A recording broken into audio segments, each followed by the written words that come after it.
What's up, people? I know you like, who is that? I don't recognize her because it's been so long. What's up, Shay? Shay, look like you beat me here. It's been rough, y'all, but I'm not even going to talk about all of that. Let's move on. Let's move on in our lives and talk about what these crazy people have written in this week. Let's talk about that. And we will be here for Friday night's DNN as well. Got a lot of submissions the last couple of weeks. I looked in the folder and I was like, good Lord, y'all been sending stuff for real. Shoot, I miss myself, Maya. I miss myself. I miss you guys too. So what I decided to do, I told Candace to put extra questions in to kind of make up for my lack of a show. So we have 30 questions. So we're going to be here for a minute. Let me separate this because the stack of papers is heavy. Ooh. Hey, let's see how amazing I can be with the questions that came in this week. Let us see, because now I'm kind of rusty. I'm kind of out of practice too. You guys might have to help me come up with some answers. So anyway, here we go. Question number 1. This is a young lady in the 22 to 27 age group. She's from the UK. The male is 28 to 34. Summary of issue. My boyfriend ruined my 25th birthday when he verbally abused me, had a violent outburst, threatened to unalive himself, and the police called me saying that he was by a bridge, but he hasn't done anything.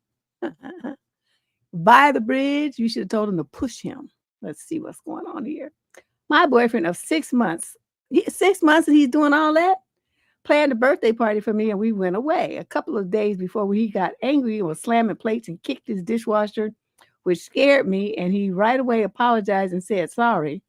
On my actual birthday, he called me a B. Oh, he called her a bitch and left me at the bar. We had a lot to drink, and we got to the hotel. He was walking up the stairs shouting and swearing. He shouted at me, called me names, used stuff against me. I told him to go away, essentially, and when I left, I texted him that when morning comes, we are over. He texted me saying he was going to unalive himself and posted an ominous status on Insta. And an hour later, I had a call from the police saying he was at a bridge with bottles of beer. He was taken to the hospital and back to the hotel after an hour and continued to punch the windows, etc., and call me more names.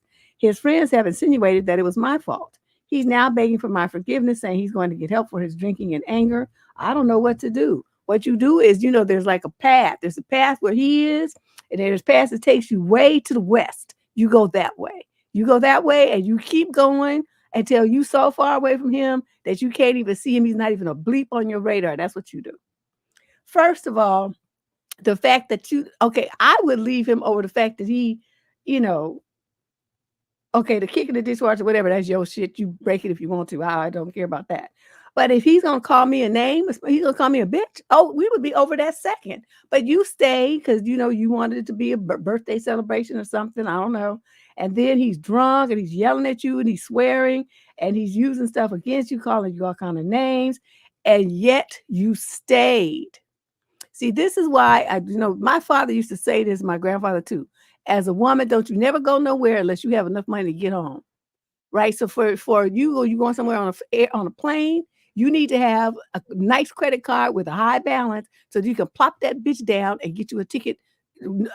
Is he leaving the plane, leaving in 5 minutes? I want to be on. I don't care where it's going, as long as it's away from here. That's what you have to have. You have to have your own car. You have to have a phone. You have to have resources, people that come and get you something. You have to have something in place so that you don't have to take this kind of stuff. And you can leave that second. You can pick a cab, a Uber, a plane, a train, a bus, whatever you need, a ferry, whatever you need to get away from that man that second.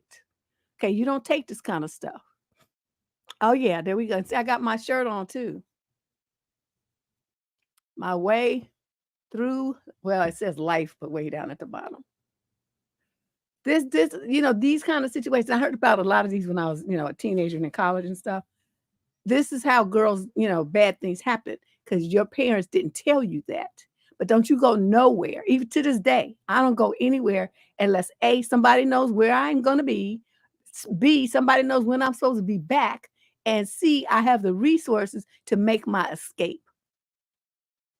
Okay, always, always. That's the rule I followed my entire life and has never done me wrong. I've had to get out of a lot of situations where I was like taxi and out.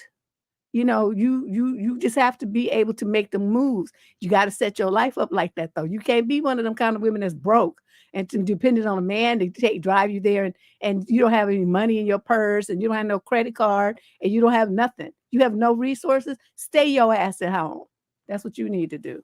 You don't go anywhere unless you can get yourself back home safely. Yeah.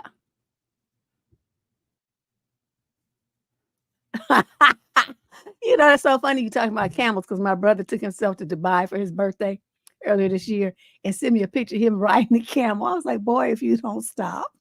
I was just talking about that yesterday with my other brother. Unbelievable.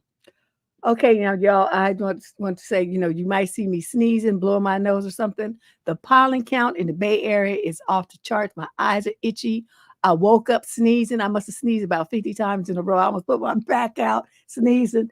And so I took some liquid Benadryl. It's for kids. But I felt like if I took a little bit of it, maybe I should be all right. But if I start looking like this, because Benadryl makes me sleepy, but I only took a little bit. I just wanted to knock the edge off. The sneeze factory. Jesus. All right, let's move on to question number 2. This is a young man in the 22 to 27 age. We got 30 questions tonight. Where's Tracy's ass? Because she always wants 30 questions. She should be happy. He's Caucasian from the Los Angeles area, it says. Summary of the issue. Women react badly to me telling them that I am a lecturer, and I'm looking for advice on how to present myself better. But why are you asking me? Okay, you must want to get your feels hurt. All right, I'm a 27-year-old white guy, and I'm having difficulty successfully talking to women. I have previously been in a few relationships. I'm 5'5" and a little chubby. Oh, you might. But I think I generally have a good sense of humor and ability to listen to people and riff off of them. I don't know what that means. I try not to be paranoid about my appearance and to be present. Recently, I've noticed a consistent problem where women express curiosity about me, and I really fumble when they ask me about myself. The most recent incident was at a house party. A girl was telling me about her city job and in turn asked me what I do. She was giving me a lot of eye contact and positive facial expressions and was physically very close to me. I work in the arts and lecture at a college. The schedule allows me to lecture and work freelance. I have found that me telling people that I'm a lecturer/professor gives wildly unpredictable reactions. I don't want to come off like an expert or anything, but I also want to express confidently, but maybe I shouldn't say it. I feel like I deal with both their baggage of bad professors that they've had in their life and the horrifying idea of flirting with one. With this girl, I started to tell a story of how I got hired. I started teaching while getting my MFA. I don't care. I tried to make jokes. I said something along the lines of, I get to do whatever I want. Nobody's telling me what to do. I try to create the class that I always wanted, etc. But I felt like I lost her really quickly. What hurt my feelings so much was that she was rolling her eyes. Wow, she rolled her eyes and was speaking to me with a sarcastic, wow, that's so cool voice, without any attempt to disguise it right to my face. It makes me feel really objectified. Okay, I don't know. She had no follow-up question, no interest in giving me an opportunity for a soft landing. We just kind of wrapped it up and she walked away. We talked a few more times, and while she was still friendly, the initial spark was definitely gone. I think she tried to repair it a little bit from her point of view, I guess. I gave her the ick. She seemed annoyed that I tried to impress her and that it backfired badly. I don't think I was consciously trying to impress her. My body, like, okay, he's going into just way too much detail. So here's my ask. I'd like to be better about answering this question in a way that protects myself from this embarrassment and discomfort and maybe works to my advantage. I understand the tactic of being coy and not answering this question fully when asked or not over answering the question, but I feel like it's going to come up sooner or later. So I may as well let them know what I do, right? At this point, it's making me feel more and more insecure and driving me towards a fatalistic mindset, which I don't want. Deb, hit me with your straight shooter insight. Yeah, I'm glad you anticipated that was what was coming. So let me scroll back to a few pages of this novel that you fucking wrote. And let's see, you 5'5", yeah. You say that you work in the arts and you lecture at a college. Okay, what does that mean, work in the arts? So are you like a sculpting teacher or you teach like art history? I mean, what you went into all this detail about all this other stupid stuff and didn't really fully express to me what it is that you actually do. You're a lecturer. What does that mean? What do you talk about in these lectures? See what I mean here? That would be what you would need to say to somebody. For instance, okay, it was me and I taught, I don't know, say I lectured about, I don't know, art in the Victorian era or some boring shit like that. I would say, oh, remember the era when Jack the Ripper was running loose? I talk about the art that was created during that period of time. So you see, you say something shocking to people, they're going to get their attention, and then you tell them what you really do. They're not going to really pay too much attention to what you do because they're going to be stuck on that first part. If I were you, I would do it like that. Whatever it is that Egyptian era, whatever, you figure out some kind of way to drop a bomb, and then you finish it up with what you really do, and they'll be so stuck on the bomb part that they won't pay it. They'll just be like, "Oh yeah. So what? That sounds really interesting," and off you're off and running.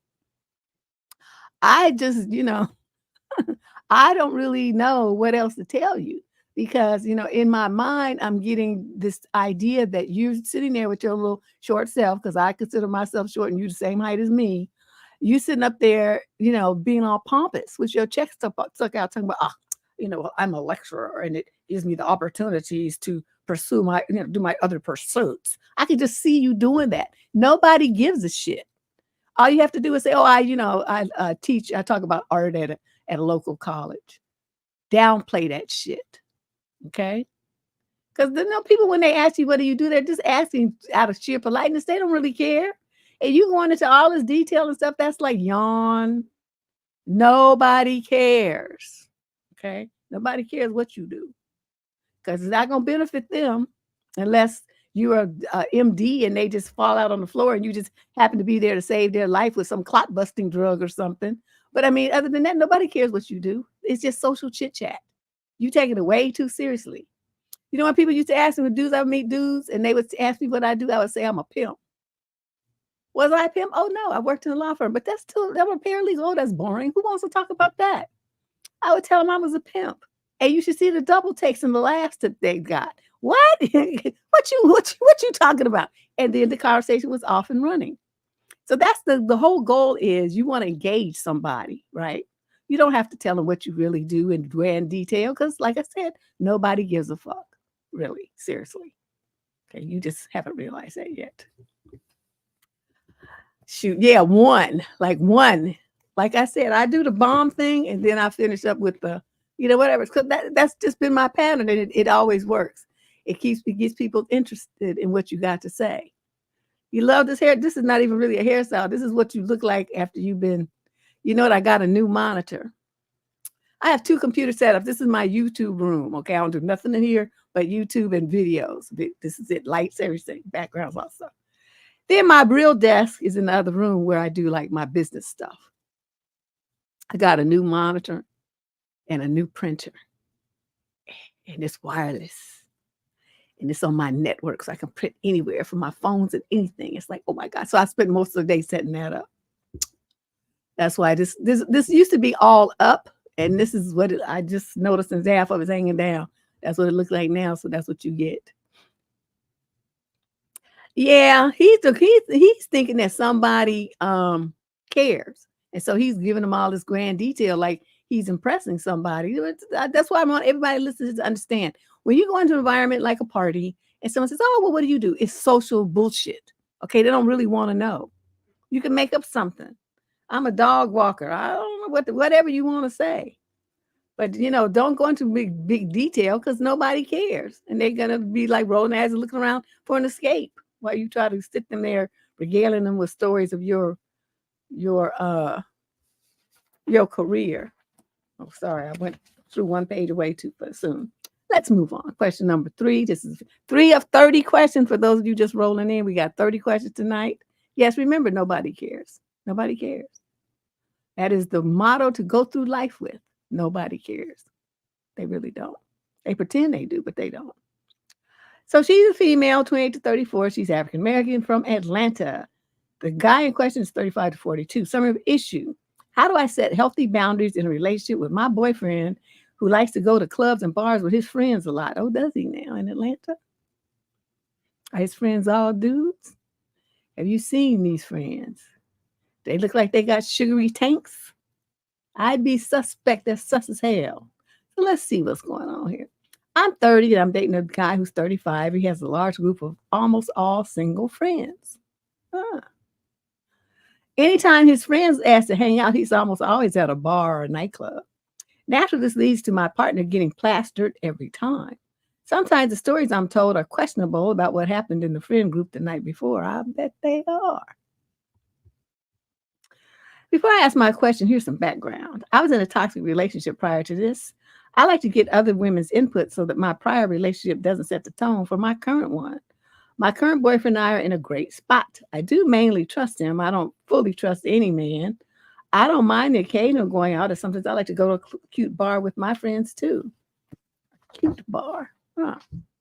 I struggle with feeling like every time friends hang out, it has to be a bar or club. It's excessive. I'm always left with questions like, why can't you do anything else with your friends? And sometimes feelings of frustration. It leads me to wonder if we're incompatible in this way. Before I jump to that conclusion, I want to ask this question. Deb, how do I set healthy boundaries here without seeming like a control freak? Thank you in advance for any honest advice. You're 28 to 34. Okay, so you're 30 and he's 35. Y'all are grown. You're not married to him. Therefore, you have no right to set a boundary about what he does at any time for any reason about anything. Okay? If y'all had kids and he was married and you need him to come home to have family time, and I said, well, that's different. That has expectations and responsibilities attached to it. You're two single people. He can go to wherever the fuck he want to go as many times as he wants to go and be as placid as he wants to because he's single, as are you. So I don't know what to tell you. I think you're like kind of overstepping your bounds here to think that you even have the right to come up with something talking about setting boundaries. When you set a boundary, let me explain this to you. Boundaries are what you do. Okay, how you're going to let people treat you. Nothing about what he's doing to hang out with his friends is about you. So you can't say that this is a boundary. What this is you would be trying to set an expectation that he not do that. And you know how I am about expectations. They always get you into trouble. You have no right to have any. You ain't his wife. So get back in your envelope and stay there. If you don't want a man who goes out to party and get drunk all the time, just change his ass in for a new one. Yes, he is, Margaret, but I'm not going to go there because what I try to do is answer the people's question. See, he didn't ask me about all that. He didn't ask me about how his physical, thing is. So and I don't know what his financial status is. So see, those things require assumptions, and I don't want to do that.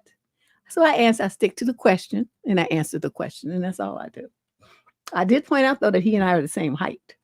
I consider myself short, so by association, thus is he. I did say that. But other than that, I don't do those kind of things, like jump to conclusions and assume stuff. Yeah, see, that's T Diamond. That's where my mind went. But again, that's not an evidence, but that sure is certainly where my mind went. And if I were her, that's what I would be suspicious of. Because she don't know where they going. Club, what kind of club? There's drinking going on. Where's the drinking happening? You see what I mean? You see what I mean? I have questions. And she talking about boundaries. Girl, you better cut dude loose. That's what I say. Find you somebody who's more of a square. Question number 4. This is a female in the 35 to 42 age group from Davenport, Iowa. Sorry of the issue. Where did I go wrong? We went from FaceTime to being ignored in a week. So I matched with a 35-year-old guy. He's 2 years younger than me on a dating app. So you're 37, right? Okay. We didn't message back and forth each other a ton, just a little here and there before he asked about doing a video chat. This seemed pretty positive to me. Rarely, as in almost never, does a guy ask for or offer video chat. And even better, he looked exactly like his profile, not a catfish. Shocking, but again, that was positive.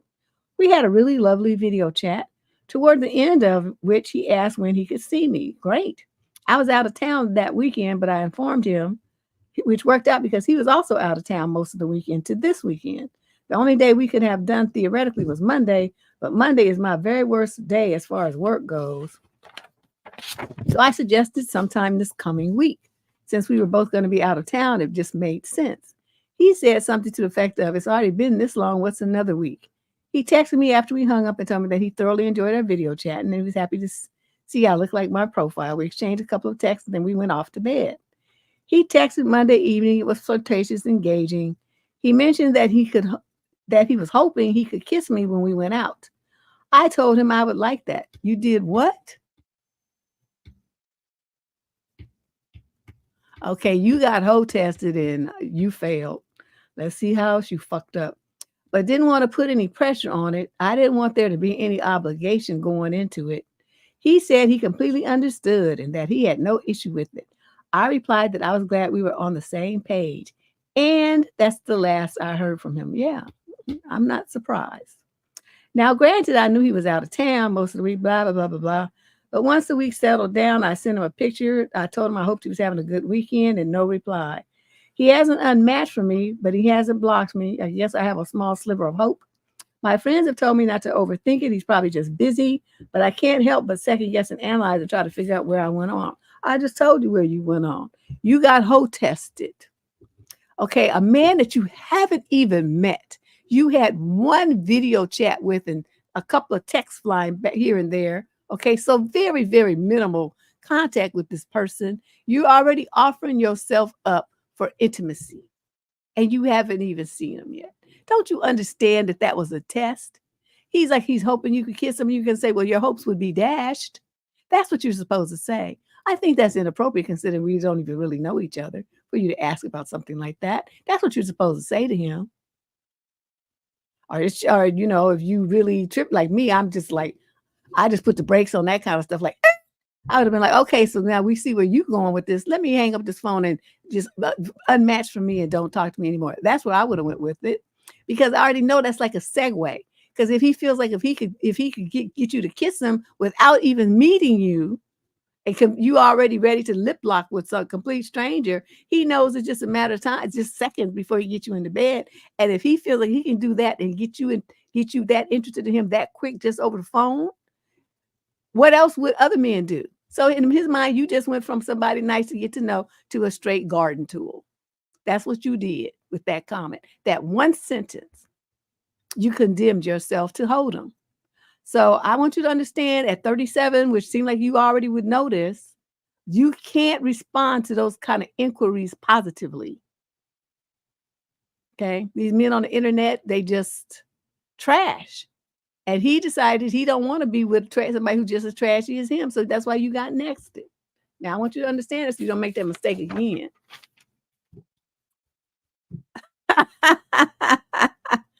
just doing the most. Why would you say yes to some shit like that? Like, no, I don't want your herpes covered lips near me. Motherfucker, you tripping. Stuff I say just gross things like that. But I know you're not like me. And so, but you still should understand When men say things like that to you, it's a test. And you have to shut that shit down. If not, just totally, uh, give them the X, the boot. Question number 5, Lady Boss. I was thinking of Lady Boss's exes, and she's put them X. That's why I said give them the X. Okay, question number 5. This is a female in the 22 to 27 age group. She's white European for a Libra from the UK. Third issue, I am angry and disappointed after my family-friendly bachelorette party at the damn zoo. And now I want to plan my party for myself without my maid of honor. Maid of honor, matron of honor. Both of them are MOH, huh? Okay, I don't know which one it is. It's one of them. We're planning to get married in a few weeks and have our big wedding party a few months later. The legal part is quite difficult in our country and not all at all romantic, so we decided to treat the legal ceremony like what it is, a legal act. I lost touch with a lot of my old friends due to COVID and because we moved away. When it came question of who I wanted to be my maid of honor, it was either my friend or my sister, and I decided my sister. She's 2 years younger than me, and she's pretty social and outgoing. Nobody cares. She happily agreed. She knows that we're separating the wedding. Okay, yeah. Saturday, we're supposed to meet again since we hadn't seen each other for a while. We were going to go to brunch. She asked me to bring my little brother, which was totally fine. Then when we met today, she told me that they were going to kidnap me for a surprise bachelorette party. I was stunned because I wasn't expecting it. Then we drove for some time to where they wouldn't tell me where we were going, and let me guess. After a long drive, we Friday arrived at the zoo. I couldn't believe it. They took me to a zoo for my bachelorette party. That's rude as hell. I was hoping this was some kind of a joke, but I kept my mouth shut and played along. But then we went in and spent the whole day at the zoo. I was hurt by this. I have an ethical aversion to zoos, and my friend knows this because I told her a few years ago. So either my sister doesn't know me well enough, or she has a completely different view of who I am as a person. I wish she had cared enough to even ask me or even my fiance what I would like. The zoo was full of families with young children or old people. Nothing gave me the impression that this was a bachelorette party. They also talked a lot about their mutual friends that I don't know, or events they went to together there I was not. I tried to ask questions to stay part of the conversation, but I just gave up. It wasn't a day or even an hour dedicated to me. She doesn't know me well enough. This could have been a great opportunity to reconnect, but since she came with our brother, I understand that she doesn't want to spend time with me alone, and that just hurts. Okay, so she and her feelings about this zoo party, which I can't say I blame her, but let me skip some of that because it's irrelevant. I wanted a bachelorette party that includes going out, dressing up, maybe a spa day and dancing, something that would be special for the bride. So that was it. That was my bachelorette party. I don't want to sound ungrateful because they took me out of their day. They took time out of their day to spend it with me. I just wish they hadn't done it in the first. They didn't spend it with you, though. They spent it with each other. How can I live knowing that this was my bachelorette party? I'm just angry and disappointed by both of my siblings. So we are not that close as I thought, which is proven again now. I want to organize my own bachelorette and get in touch with some of my old friends. Is it all right to feel this way about my alleged bachelorette party? You good, because I would have left. I guess you came in the car with them. But again, see, credit card, that's what you need. So you could have went up to the front gate and asked people to call you a cab and got in your cab, put your credit card in there, and then drove home and left them at the zoo with them smelly ass animals and them screaming toddlers and them old people falling all over each other. That's what you should have done. They probably wouldn't even have noticed that you weren't there because they was all into their own thing. So yeah, that's what you do. You reach out to your friends. You can probably find them on social media. It's easy enough to do. And then you find them and you say, look, I'm getting married. I want to have a get together. Can y'all come? Well, it's a good day and time. So I want most people can attend because it's really important to me that I see you guys. And we had to send off that, you guys send me off to married land. But I really want you there because I really miss talking to you. I miss seeing you. I'm so lonely without you. All that stuff. That's what you do. And don't invite your maid of honor either. Don't invite her. Because she already, she tore her drawers already. Well, usually the petting zoos are inside the big zoo. They have, you go in there. Well, that's how it is in the San Francisco area. The little petting zoo for the kids, you go in the main zoo, and it's like off to the side somewhere. You go take the kids there, and all the little billy goats try to butt you to get your snacks. And I did not like the petting zoo. My daughter didn't like it either. We stayed there for maybe 5 minutes. We were like, let's go. We never went back. I like the animals in the cage. I don't want them roaming free, touching me and stuff. No, That was not the lick from Deb. Question number 6. This is a male in the 28 to 34 age group. He's African American and Aries from Philadelphia. Summary issue. My girlfriend said she would consider dating a rich dude if the opportunity arose. I'm not sure how to take it. We've been in a relationship for 4 years. We are 29 and 30 now, talking of marriage and kids. She comes from a reasonably wealthy background. Both of her parents are highly educated professors. She went to private school, etc. So a lot of her friend group date within this wealthier bubble. So they buppies. They kind of have Jack and Jill and debutante balls and stuff. I am by no means poor, but not a millionaire. Recently, she talked a lot about all the gifts her friends' boyfriends get them, almost with fascination. One of the girls was gifted a Tesla. She won't have it for long because the carjacker is going to get that. As she talked about it regularly, I asked whether she expects me to earn more money and if she would date another guy who was wealthier. She thought about it for a second and then said she would, quote, have to consider it, end quote. I was a bit taken aback by the honesty. At first, I thought she was joking, but she was serious. When I pushed her more on it, she said that she was just being a realist, and of course, everyone would consider it in the situation.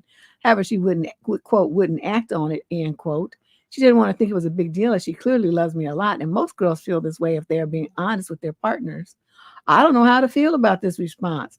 On one hand, it's refreshingly honest, but on the other, it makes me feel like I'm just an option for her rather than a life partner. How would you deal with this? I would be fine with it because I'm going to tell you this. I'll tell you, little monkey ass. First of all, just like I tell women, don't you never ask nobody a question you're not prepared to have the answer to.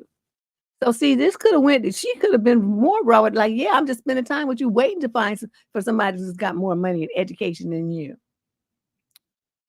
She could have told you that, and that would have been the truth too. Because see, this is the thing. That's why you never ask questions like that. You never ask questions to compare you to somebody else where you risk coming out on the losing end. Only a fool would do something like that, and obviously you prove yourself to be one. You don't do that. You know? I don't know why people, I don't know. I don't know. I don't know. I don't know why people ask that kind of stuff. I don't understand it. Because I'm not asking you nothing because I don't care. I don't care what you do. I mean, we dating and stuff, and we dating, and then we just dating. I mean, ain't nobody got a ring on their finger. So, sir, that's the part that you talking about, for her rather than a life partner. Are you engaged? You didn't say nothing about that. You ain't married and you ain't engaged. So where's this life partner expectation come from? She's just a mere girlfriend, okay? And she could drop your ass and date somebody else in the next 10 minutes. That's what dating is all about. It don't mean shit. I keep telling y'all that boyfriend, girlfriend stuff don't mean nothing, as you now see. That's what you get. Ask stupid question. You got a stupid answer. Question number 7. This is a female in the 20 to 34 age group. She's Black from Denver, Colorado. Summary issue. What should I do to a competitive worker who is applying to my current job? Wait, what should I do to her? Okay, please help me. I had drama with a former coworker who used to be the type to one-up me on everything just because she could. This super insecure white girl is now applying to where I'm working. I already shifted fields, but here she is following me because the salary is higher in my current company. She pretends to be friendly if she needs anything, but if not, she will gatekeep supplies, journal articles, knowledge from our previous boss, everything. She comes off as friendly to everyone, but she is very competitive who wants to outshine everyone by putting people down. What should I do? I don't want to work with her again. You should go to your managers and say, there's someone who I understand has applied here. I have experience with this individual, and I can provide you with names of other people who would give you a reference to verify the things I'm about to tell you. And then they're going to say, well, what kind of things, what happened? And then you spill the beans. Okay? You make it neutral. You talk about the behaviors. You don't talk about, and then how she picked on you and whined. You don't do that. One-upped you and all that kind of stuff. You say this person is very competitive. She, has an attitude where she insists that she be on top, no matter who she runs over to get there. You say that she has a tendency to be controlling and to block sharing of knowledge, which other employees need to do their best work. She likes to be the sole holder of information. So in essence, this is the reason why I left my other position, is because of this individual. And now she has applied here, and the passive aggressive nastiness that she exhibits in the workplace creates a very uncomfortable environment. that doesn't seem to be the case here. And so I just want you to understand what you would be dealing with if you brought her in here. It's going to change the entire dynamic of this work group because of her personality. Then you say, that's all right. And if you'd like, other people to verify these statements, I'll be happy to provide you with the name and numbers of some of my former coworkers, some of whom are still there, and they'll be happy to answer your questions. That's what you do. That's what you do. And like I said, you don't do it in a way where it sounds tattletale-y. It sounds like a way that you're trying to warn this person and protect the environment, the work culture that they've so carefully crafted and created through careful selection of staff. That's what you want to emphasize on, that this person, they have a really good team and that no one behaves that way. But this individual, this is her modus operandi. And so you want to pull that coat. That's what you do. Now, if they should go forward and hire that person anyway, then that's on them. They'll soon see. They will soon see. But, they can't say you didn't tell them. And the good thing about it is now that you're at the new company, you got experience at this new company and got a higher salary, you can jet and go somewhere else if it gets funky again, if they should be so stupid as to hire her.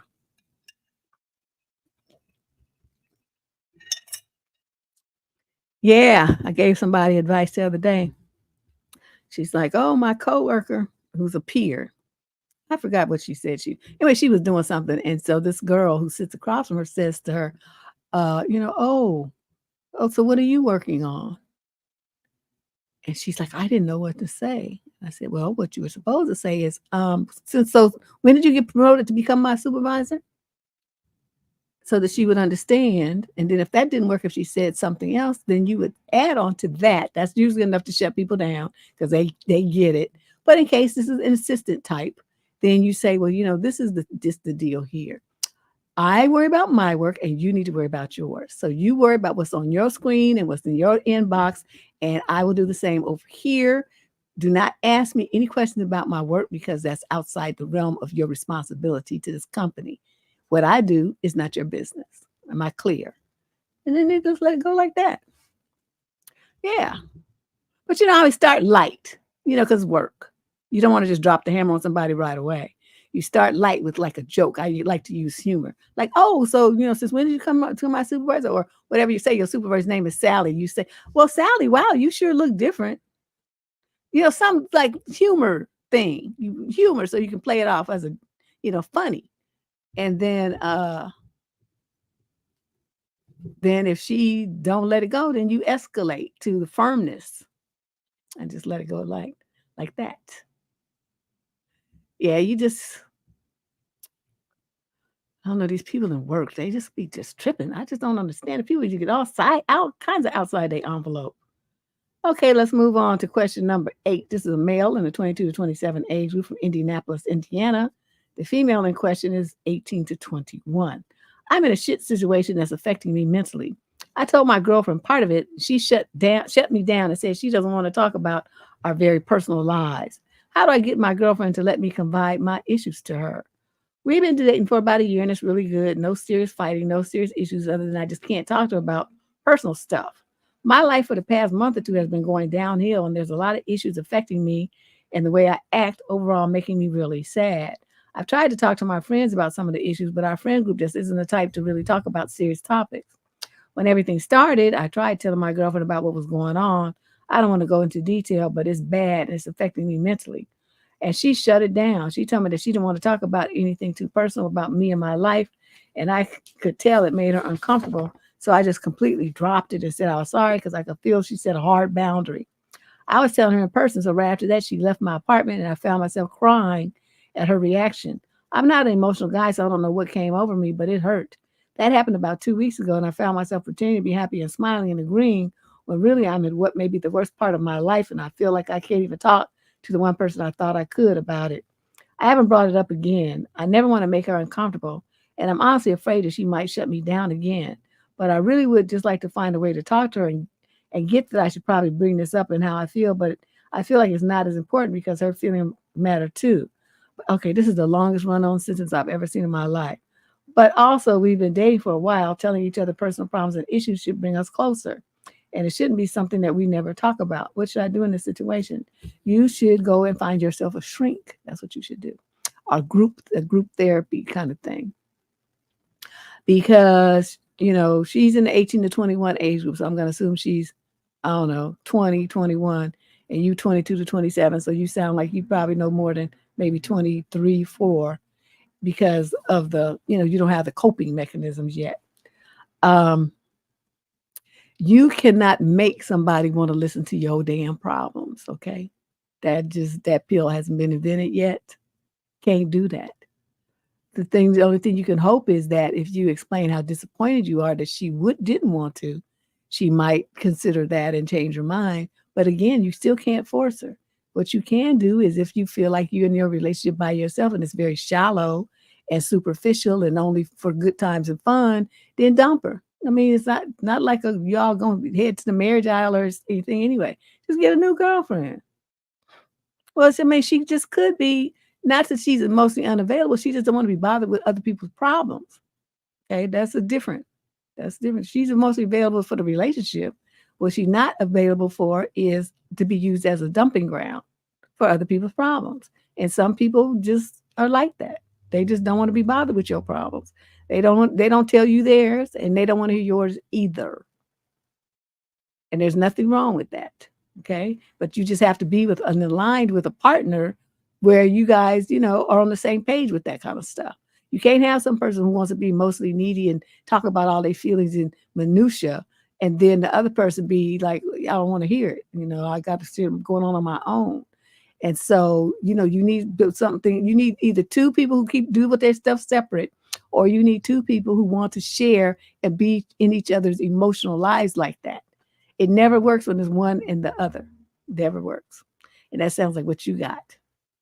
She's just not, she's in the 18 to 21 age group. I mean, she's not really mature enough to be listening to your problems and stuff. And then plus it's like, a lot of people feel like when I'm doing what I'm doing because I offer solutions.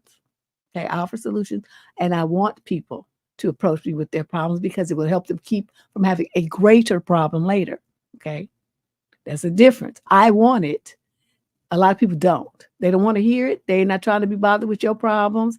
It's because they feel like if there's nothing I can really do to solve it, why do I need to hear about it? It's just going to make me have anxiety. And that is a real thing. I had to put boundaries up with a friend of mine like that because she had this boyfriend who was just like a loser, user, just stupid, taking her for everything. And she wanted to keep talking about it. And, it would cause me anxiety because of the solutions that I would give her to resolve the issue. She never did it. So at one point, after about 2 months of that shit, I was like, okay, this is the thing. We're not going to talk about him anymore. And she's like, why? I said, because I'm not interested. I can't handle it. So see, she might have felt like this. Well, I have a problem and I need somebody to talk to it. And I already put up that boundary. Like, I don't give a fuck about you or that nigga. I don't want to hear about it. I'm not trying to talk about it. He's doing what he's doing and you letting him do it. So you must like it. That's why I finally went with it. No, I wasn't charged no consulting fee. I didn't want to be bothered. Seriously. I just go away with that. So after that, she didn't really have much to talk about, I found out. And so, we talked maybe another month or two and then we haven't talked since. That was many years ago. Exactly. And they want to bother your nerves with it. So, I totally get where she's coming from. And the main thing I said, what is an 18 to 21-year-old going to do about your problem anyway? That's why she doesn't want to hear it because it's going to cause her anxiety and stress. She can't fix the problem, so why even hear about it? Right? I, however, know that I have solutions to many, many, many, many, many problems. I could probably solve the problems in the Middle East and create world peace if they just, would listen to me. That's how confident I am in my advice. But in this situation, I'm not touching that. And you're not going to force her to do anything. You're going to accept the fact that she don't want to hear it. And you're going to get you a shrink. That's what you're going to do. Question number 9. This is a male in the 22 to 27 age group. He's Caucasian from Surrey, England. Summary issue. I need to know if I'm overreacting or if this is a serious problem. I lived with my housemate for almost 3 years. We're both 26. We started living together. It was just us, and she had just started dating. Since then, the guy has come around 3 to 5 nights a week because it's, quote, close to work, despite having his own home 20 minutes away. Not only that, but she invites her family around to stay the night for weekends. And it means I spend the time feeling like a guest in my own home as we have tripled the number of people in our small flat. I asked to be told when the boyfriend was coming around, ideally more than an hour before, and when he leaves the next day, because I think it's weird that he stays whilst she's gone to work. And apparently I'm, quote, asking too much and it's unfair. If I had known it was going to be like this, I wouldn't have renewed the lease. So I'm stuck for the next few months. But I feel like I'm just asking for common courtesy. I also don't think it's normal to have families stay the night in a small flat that you share. Visit for lunch or dinner, maybe, but stay the entire weekend. Damn, am I the wrong one? Oh no, you absolutely are right. Are you nice? Because when I would have went out there and told them people, look, our lease says this about overnight guests, and dude and your family are just violating it left and right. I'm going to report you to the landlord. So don't be surprised if you get an eviction notice, because this shit right here, this is not working. I want to enjoy the place I'm paying rent at peacefully every 7 days a week, which I can't do because of your boyfriend and your family that you bring over here. Why don't y'all go into a hotel and you stay over there? That's what you should do. They should not be squeezed up in this little flat. We don't have the space for it, and they're running up the water bill, they're running up the light bill, and it's just too much drama with all these different people here. It's too much noise and it's crowded.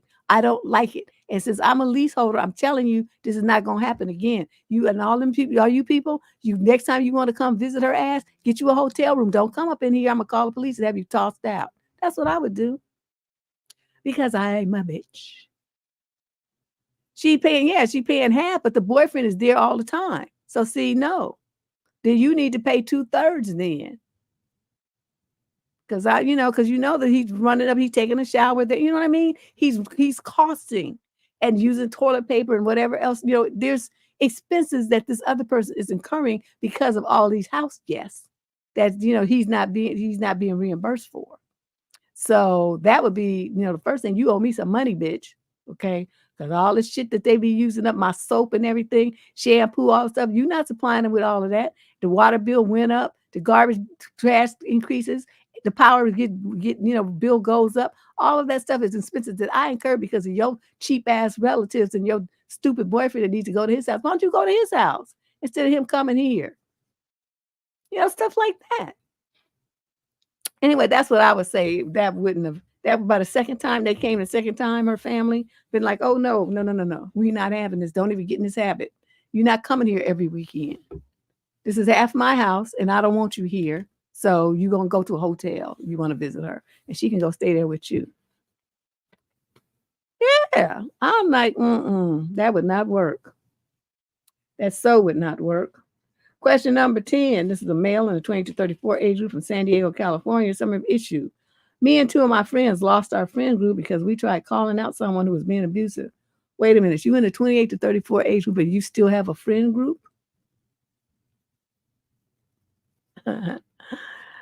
Oh, okay, you big baby. I think I'm losing my friend group. I don't really need to get into the nitty-gritty details, but a gross summary of events is that I found out that a mutual friend was secretly being abusive and sexually inappropriate with another friend of mine. And we, along with a third friend, confronted the guy and told him to stop. And he basically went full scorched earth, but none of our other friends believe us. And now they won't talk to us anymore. I feel really heartbroken because this was my main outlet and coping mechanism for the past 3 years. And these were all people that I gave money to, did favors for, and uplifted when they were going through hard times. And we've been totally abandoned when someone had to be called out for shitty behavior. I'm very depressed, and I don't know how to move on from this. I'm 30, and making new friends while mostly homebound feels impossible. No one believes us, and I feel so alone and outcast. Why are you homebound? What you mean homebound? See, the important stuff, you left that out. Okay, but let's never mind all that because I really don't care about all that. The bottom line is your ass is 30 years old and you still have a fucking friend group like a college student. I don't understand all of these dynamics of codependency that y'all have. You're just an adult. You should be with, like, standing on your own, maybe one or two friends, but not a fucking pack of friends that you have drama with, because it never fails. It's always some bullshit because too many people, too much different energies. It never fails. You get these letters about these toe-up friend groups all the time around here. And I just don't understand it. I ain't having no fucking friend group. Get out of here with that. So now here you are depressed about it. Well, you should be happy because they expose themselves to be idiots. Why would you want to be friends with some people that would not believe you if someone was being abused and being sexually treated wrong, inappropriateness was going on, and you had the courage to call the person out? Because you know why they're doing that? Because they're scared. People, they like to hide and pretend. And when you put stuff on Front Street like that, it makes it hard for them to do that. They want to pretend like everything's fine and everything's lovely, and then there are rainbows and butterflies and stuff every single day. That's what they want to pretend. And here you come with your little dose of reality, and it just makes them uncomfortable. They don't know how to deal with it. So rather than deal with it, they just erase the problem, which they perceive to be you, because you upset their apple cart with their rainbows and puppies and butterflies and bunnies and rainbows and shit. You turn that world upside down. So the only way for them to still feel that way is to get rid of you. So you don't even understand what's happening. This is nothing personal. This is about their lack of accountability and their lack of maturity. Okay, so like I said, what you need to do is get you and them other two friends that join forces to do this. That's your new friend group. Okay, 3 of you. That's enough. 30 years old. You don't need to be roaming around with no fucking gang of folks. It's ridiculous. Let's move on to question number 11. We got 30 questions. I hope I survive. Whew. Question number 11. This is a young lady in the 22 to 27 age group from Cardiff, Wales. Some of issues. Stingy restaurant behavior has given me the ick. This afternoon, I went on a second date with a guy I met from the tea swiping thing. Wasn't too sure after the first date, but I thought I'd give him the benefit of the doubt. Mistake. We had a nice meal and the bill was in the region of 50 pounds. When it came time to pay, I placed 30 pounds cash in the middle of the table on the basis of $25 for my share and $5 tip. Our shares of food and drink were pretty much 50-50. He then offered my $30 to the waiter together with his credit card and put 20 pounds on my card. So the poor waiting staff got no tip and my 5 pounds effectively goes into his pocket. Instant ick. Well, what you do that for? Why'd you let him get away with that? You're supposed to say, wait, that $5 that I put up there, that was for your tip. So the rest of it is, the other half is on him. That's all you had to say. Why did you let him get away with that? Okay, spineless. I should have said something, but I just wanted to get the fuck away from this knuckle dragger ASAP. Yeah, run away like a coward instead of standing up like a woman. You know I'm just disgusted with you right now. Plus, I was temporarily deaf from the thunderclap of my fanny slamming shut. Now snuggled up with my cat, a bar of chocolate, and planning a Netflix binge together with the future life of celibacy. It's absolute bliss. Well, whatever. One thing I can't with you with cowardly ass women. You see some shit going down, all you had to do was stop the waiter and pull that $5 off and say this was for your tip and tell him to put it in his pocket. Right? And then let the dude look embarrassed. Talk about put 20 on my thing. No, you put 30 on his, and then $5 of it is his contribution to tip too. That's what you do. That's all you had to say. Instead, you ran away like a fucking coward to run home with your cat. Whatever, you do you. But don't think I'm like in your corner on this. Yeah, he tried it, but you just have to let him get away with it. Question number 12. This is a female in the 38 to 44 age group from Halifax, Nova Scotia. Summary issue. My FWB was sexting another woman while sitting right next to me. What do I do? Nothing. Okay, so she's 42. She's been friends with a benefits type for 7 years. They only see each other 2 to 3 times a year. If that, it's not exclusive. Yeah. We have interests. We do spend time together out in public. It's more than just a booty call. Okay. He's the only person who ever made me feel totally safe and comfortable when we're intimate. And let's face it, the nook is good. We just had a trip together, and while waiting at the airport for our respective flights home, we were sitting next to each other, and I looked over and saw him sexting with another woman on his phone. Okay, I feel completely disrespected and inadequate as a nook partner. I know he's going to be flirting with other women, but to do it in my presence less than 6 hours after being naked in bed together, Question marks? I'm not sure how to bring it up. You don't. He's incredibly sensitive about his privacy, and I know he'll feel betrayed, like I was spying on him and reading his private messages. Uh-huh. The make matters worse, this incident made me realize I've developed feelings for him. Okay. I knew that. I don't want anything to change about our circumstances. We both value our independence, our careers, and our personal space.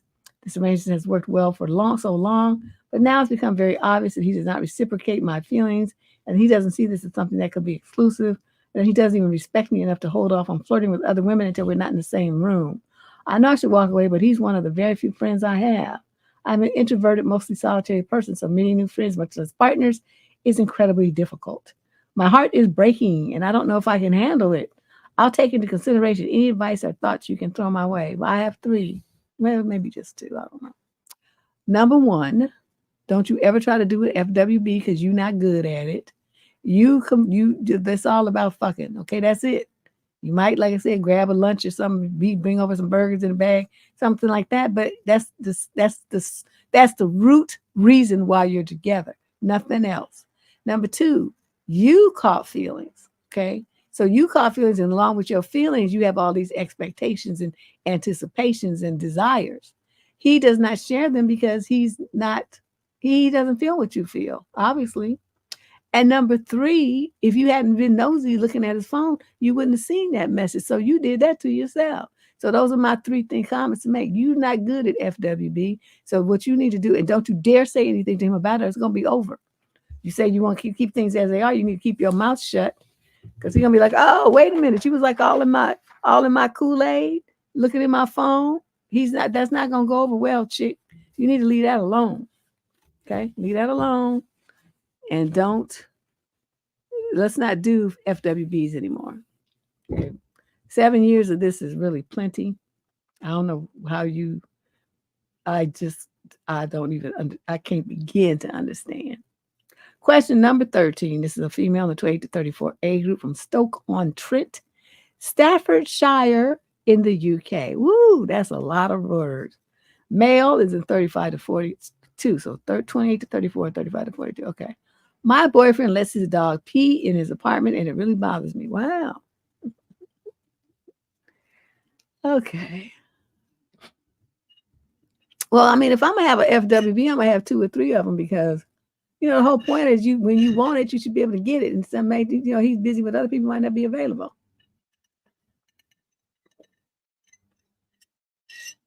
Yep. 7 years. So, Maya, 7 years of that bullshit. Okay, so the dog, he got a pissy dog. Okay, we've been dating about 2 years. We hang out at each other's place a lot, but we don't live together. He has an 8-year-old dog that he adores to pieces. He always gives scraps of whatever we're eating or cooking together. So she jumps on the table, paws at us, and barks if no one gives her anything. It's awful. He really makes no effort to discourage his behavior. Everything he thinks is cute and funny. The worst of this untamed behavior shows when she pees in the apartment. First of all, it's insane how often this dog needs to go out and pee. And it shows that the dog pretty much controls my boyfriend, and he doesn't really care. I can't tell you how many times we're about to go have nook while the dog is on the bed.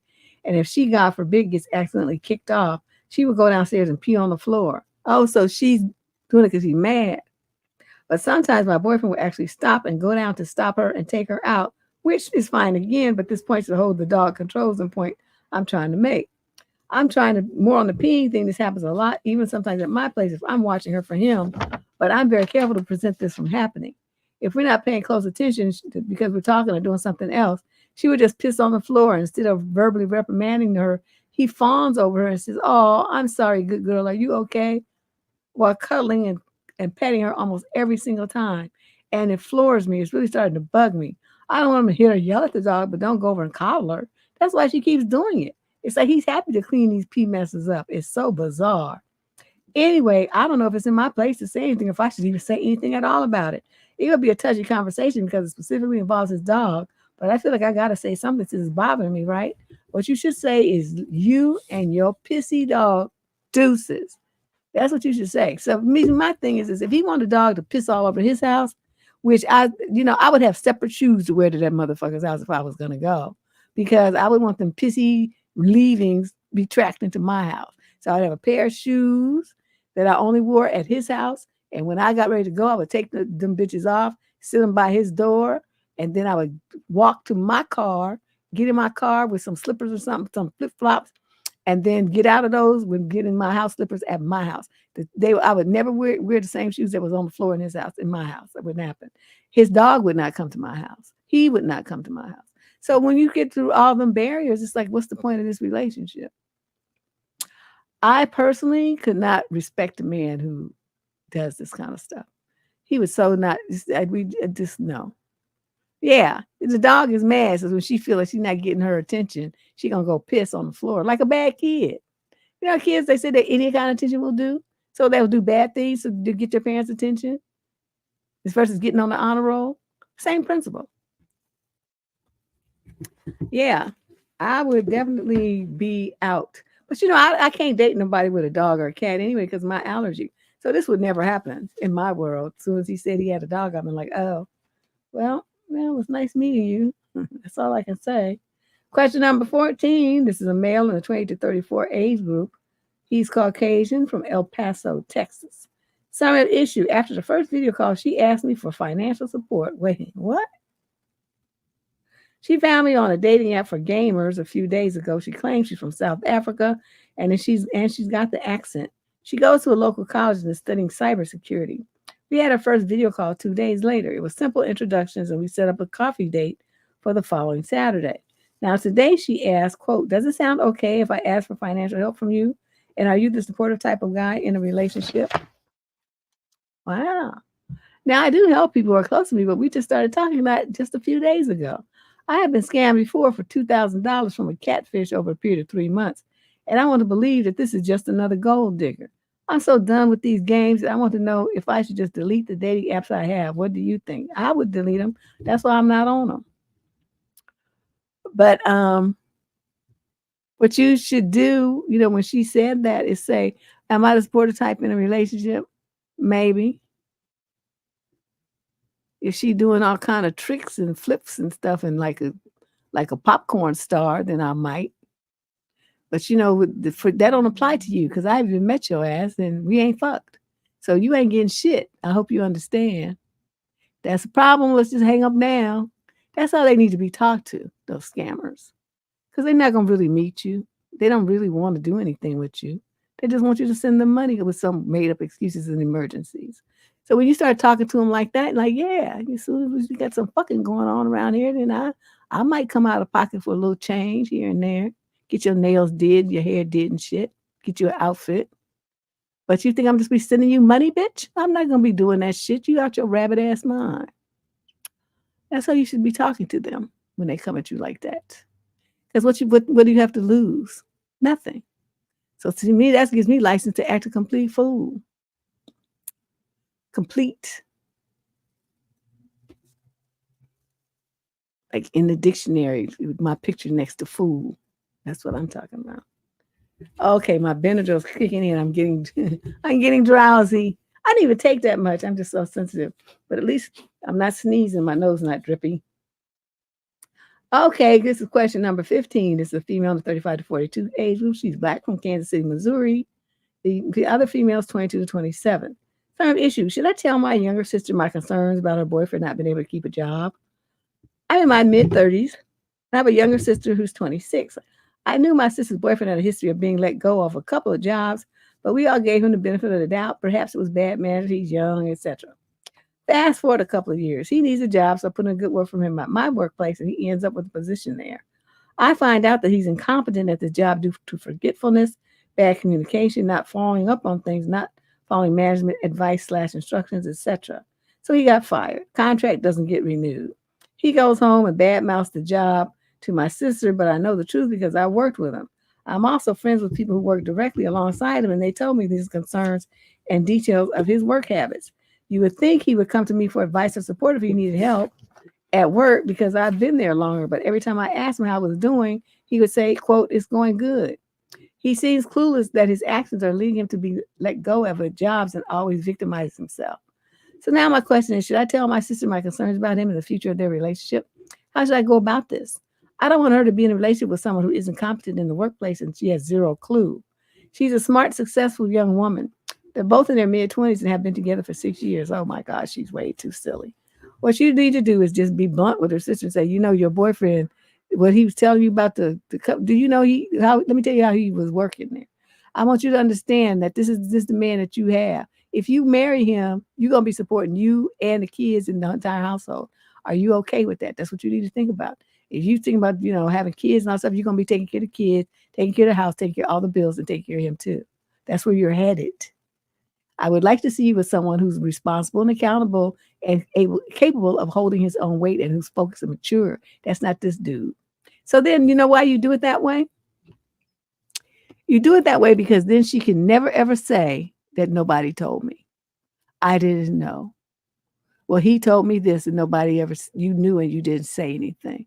You don't want it to ever be a situation like that. So you want to tell it. You want to sing like a damn canary. That's what I would do. And if she didn't like it and didn't want to talk to you, just be like, oh, well, at least you tell her, I know you can be mad if you want to, but at least now you know the truth about that loser you messing with. You know what? As I was reading it, you know what I got a vibe of? He's got some kind of learning. He's got some ADHD or something like that going on. He's somewhere he's on the spectrum. Somewhere he's got some undiagnosed stuff. She may know about it. You know what I mean? She may know, but doesn't communicate it to you. But that's what I'm thinking is going on with dude. He needs some little ADHD pills or something. Ooh. Okay, question 16 is a young man from Seattle, 28 to 34. So issue, my female friend rather wants to meet up with me, but not directly my girlfriend and me. How do I tell my friend no? So my female best friend lives in another city and she doesn't see us much, like maybe 2 or 3 times. Maybe once in 2 to 3 months. She just asked to meet up again. We just a little background. We never had nook or kiss or anything like that. I've known her for more than 10 years now, and when we meet up, it was mostly only her and me. But now I have a girlfriend for over a year, and they also got to know each other. So my question is, do I automatically assume that she wants to see us both? Because I was unsure. I asked her if there was something that she wants to discuss with me alone. She said it would be nice to just see me. So the idea now is for me to meet me for a drink and later to go have some dinner, all 3 of us together. But it's not a decision I did together with my girlfriend. It's kind of my friend's idea. And this is kind of not nice for my girlfriend. I don't know how to approach this.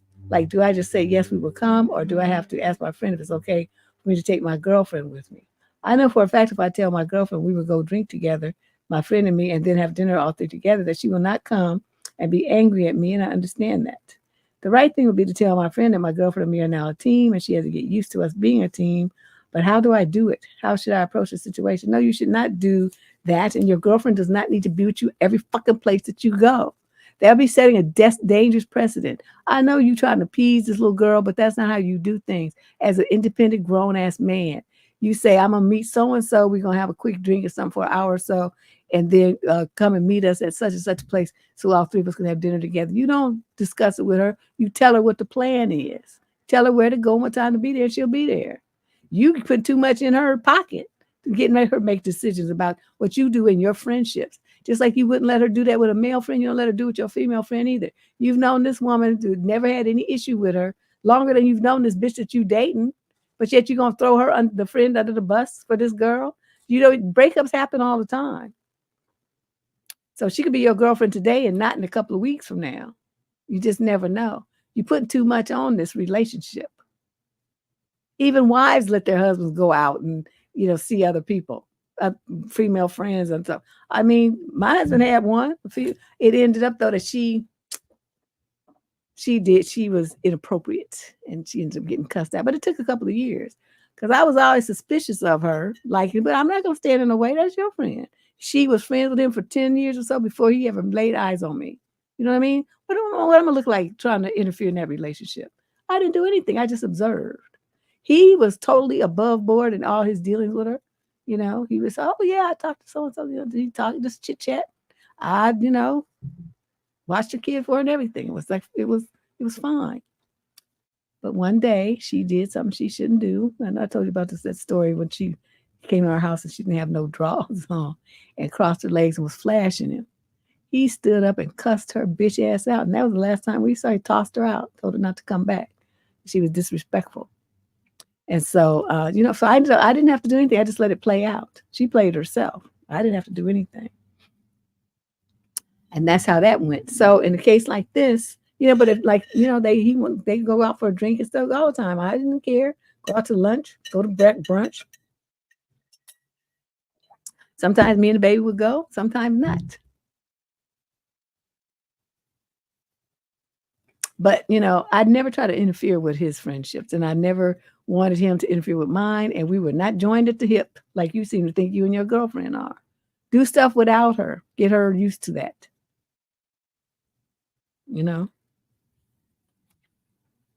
Yeah, friends who are exes, right? This applies to friends who are platonic only, right? If he said that they never kissed, they never had nothing in 10 years. It wasn't that kind of party. Yeah, you can't be friends with exes. You don't have a whole video about that. You can't be friends with your exes. That's some bullshit. But they never had that situation. She was never in a relationship with him. It was platonic from start to finish. Question number 17. This is a male in the 22 to 27 age group. He's Asian from Boston. The female is 22 to 27 and she's white. Third issue. My girlfriend is refusing to let me have a say in decorating our new apartment. I live with my girlfriend, and in our old apartment, it was fully furnished and there was no room for anything decorative, and we couldn't hang things on the walls anyway. We recently moved into a new apartment that is unfurnished. We bought all of the furniture we would need, and there's a lot more room for personal touch. My partner started buying nice prints of singers and bands that she likes. Most of these are in the spare rooms where most of her things are, but some of them are in the living room. What? Bands and singers? Who want to look at that in the living room? I was out shopping on the weekend and saw a few prints and things I thought would look nice, so I got them. When I showed my girlfriend, she immediately said no and that we won't be using them. And she said I should have asked her, but I just told her that I live here as well, and it's not only her who gets to say in decorating the place. She just said that she doesn't want them decorating the apartment and that I could put them in my home office, but nowhere else. I pointed out that there was no room in the office since it's the smallest room in the apartment, and that I'd be putting them in the bedroom and living room. She said again, no, but I just pointed out if she's refusing to let me decorate the apartment, then she can remove the prints that she bought. She refused, and I said that's not fair and that they're already out. I just said either we both get to choose things or we don't get anything because it's not fair that she wants to seem to think it's only up to her what we have. Do you have any thoughts or any advice on how to handle this? Oh, yes. But see, I'm the kind that likes to just be combative and start shit.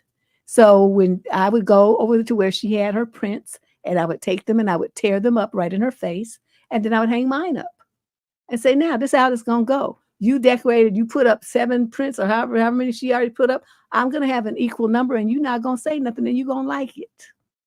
That's what I was saying. I say, anytime that you don't like it and you think you're going to be running shit like you fucking Hitler or something, then bitch, we don't need to live together. I'll get my own place and you get yours. And I hope you can afford to rent here by yourself because I'm going to deuce the fuck out. That's how I do things. But see, I'm not known like that word compromise. That's not even in my vocabulary. It's my way or it's no way. So you got 7, I'm going to get 7. And you going to like it. If you don't like it, then them 7 that you got, you're going to throw them out and then we won't have nothing. How about that? That's the only 2 chances, the 2 choices. Either I get an equal amount of you or we don't have nothing. And I'll make sure we don't have nothing because I'll go around and tear that shit up and burn it or whatever I'm going to do.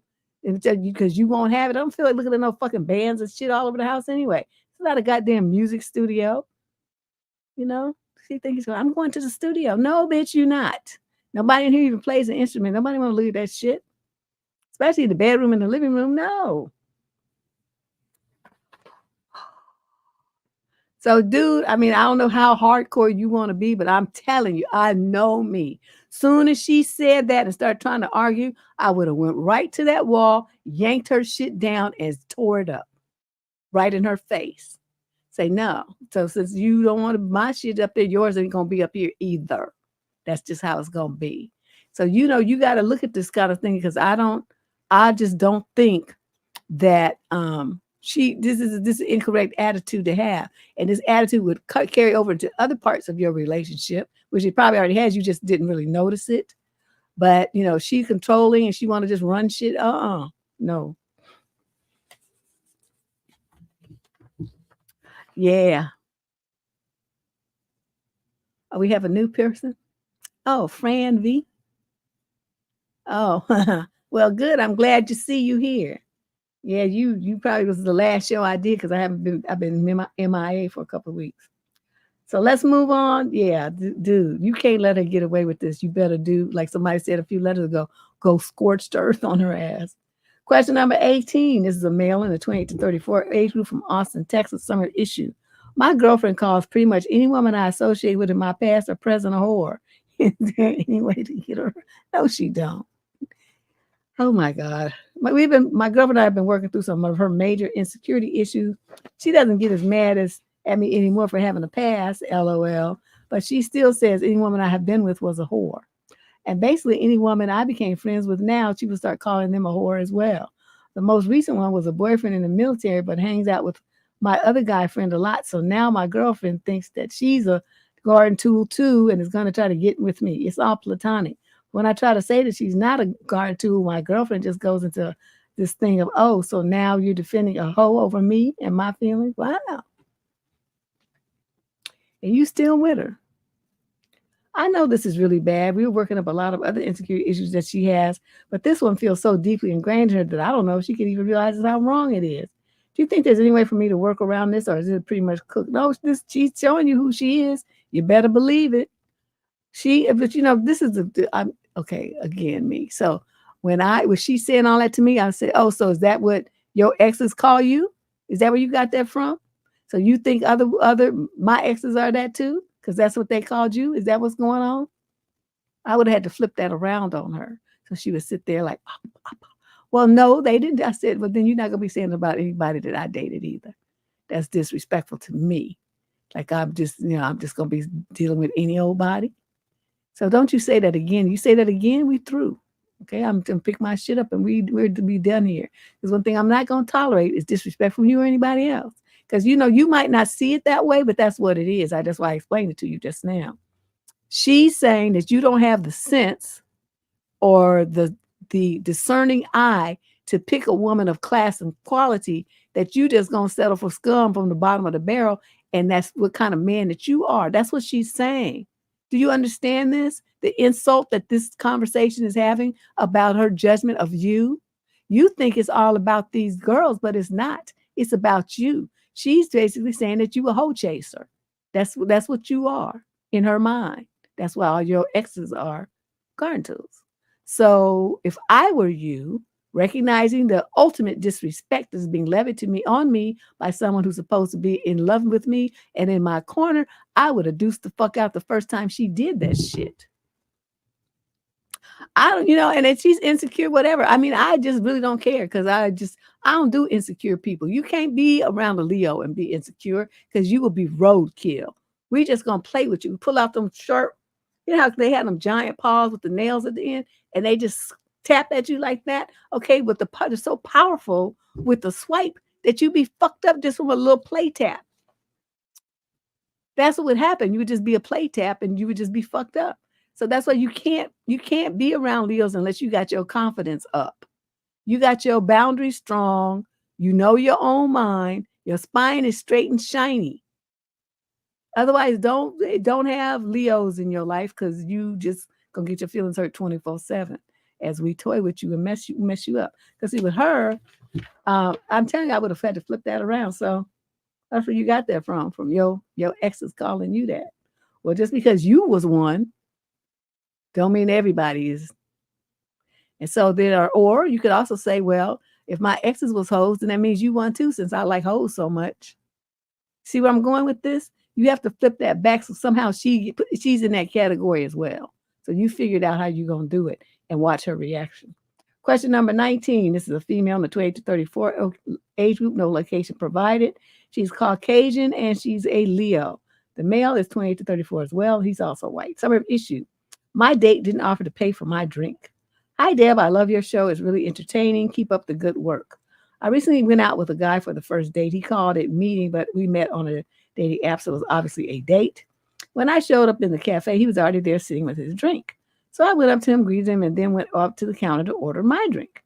I didn't rush to do it, but he didn't offer to get me something or pay for my drink either. For the whole 3 hours that we sat, well, you sit there for 3 hours? He didn't ask me as well as if I would like some other drink. The conversation was good and he wants to meet again, but I'm used to guys paying for my drinks on dates. Is it stupid to disqualify somebody on such basis only? Or am I stupid and spoiled? We are both 30. No, I mean, it would have been the gentlemanly thing to do, like, because you came to the date to be with him, right? So normally when the lady arrives, the guy says, "Oh, what can I get you?" And then he signals the waiter, or he goes and gets it. But I prefer the waiter to bring my shit in a situation like that, because on the way when you ain't looking, they could be slipping something into your drink. So that's really not the lick. The best thing to do is get garçon to come over and bring your drink straight from the bar. He wants to meet again. Well, you spent 3 hours with him, so obviously something's going on there. I don't spend 3 hours on a first date, so I'm amazed. But if you want to meet him again, then you need to tell him though before you guys go. It really bothered me that you didn't get me a drink when we were on our first date. What was that? What was that about? Why did you do things that way? And find out what he has to say. Ask questions. Nothing wrong with asking questions. You might hear, well, I don't believe in paying for women on a first date. Or no, I don't know what excuse he might have, but whatever it is, you have to decide if it's something that you feel like being bothered with. If not, then I would say, well, there's no point in us going on a second date then, because I don't really want to be treated that way. I want a man to, when he's advised me out, to make sure he takes care of things. And buying a drink for $7 ain't no big deal.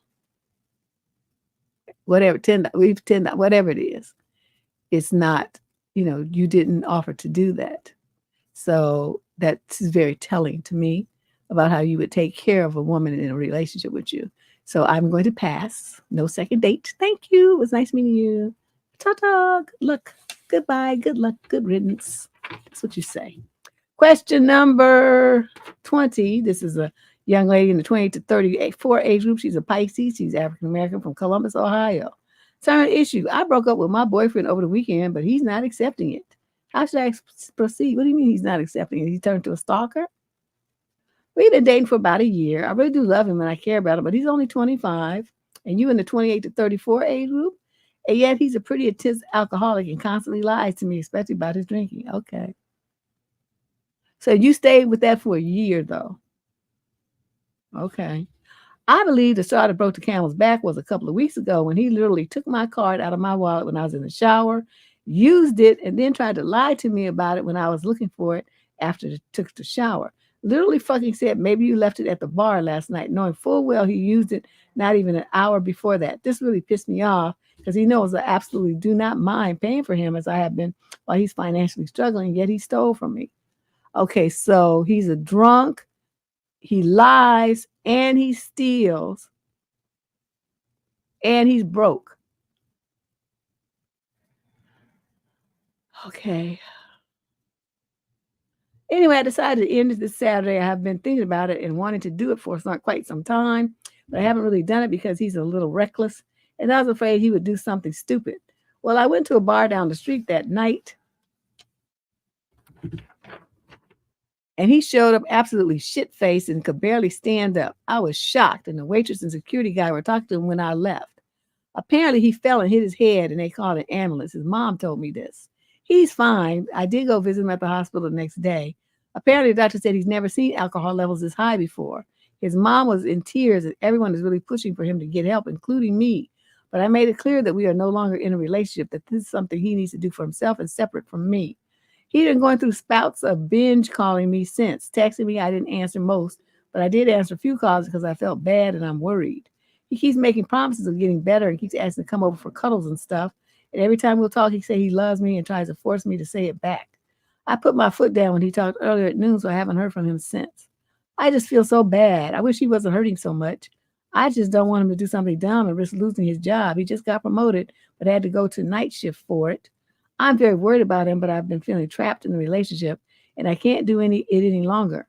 I'm sorry for the rant. I'm not really sure what advice I'm asking. I don't know either because you just was all over the goddamn place. But basically what I see is you wasting your time as an older woman with some 25-year-old drunk, broke alcoholic. That's what you're doing. Do you have a history of alcoholism or drug abuse in your family, like your parents or somebody, that so that you ended up being a codependent on this type of person? You feel like you have to take care of everybody and everything, assume responsibility for them, like you paying for him and stuff. You know, these kind of things. I mean, it's beyond the scope of this show, but these kind of things bear investigation with a therapist, because you need to understand what motivated you to choose this particular guy for a partner and to stay with him for a whole year with all this drama going on. You need to understand that. Why did you do that to yourself? And then what's going on with him? Wait a minute, y'all, because I'm telling you, from what I've been seeing, reading and seeing on like YouTube, on social media, YouTube and other places like that, you know how many young boys have been violated by adult men? It is way more than what we think.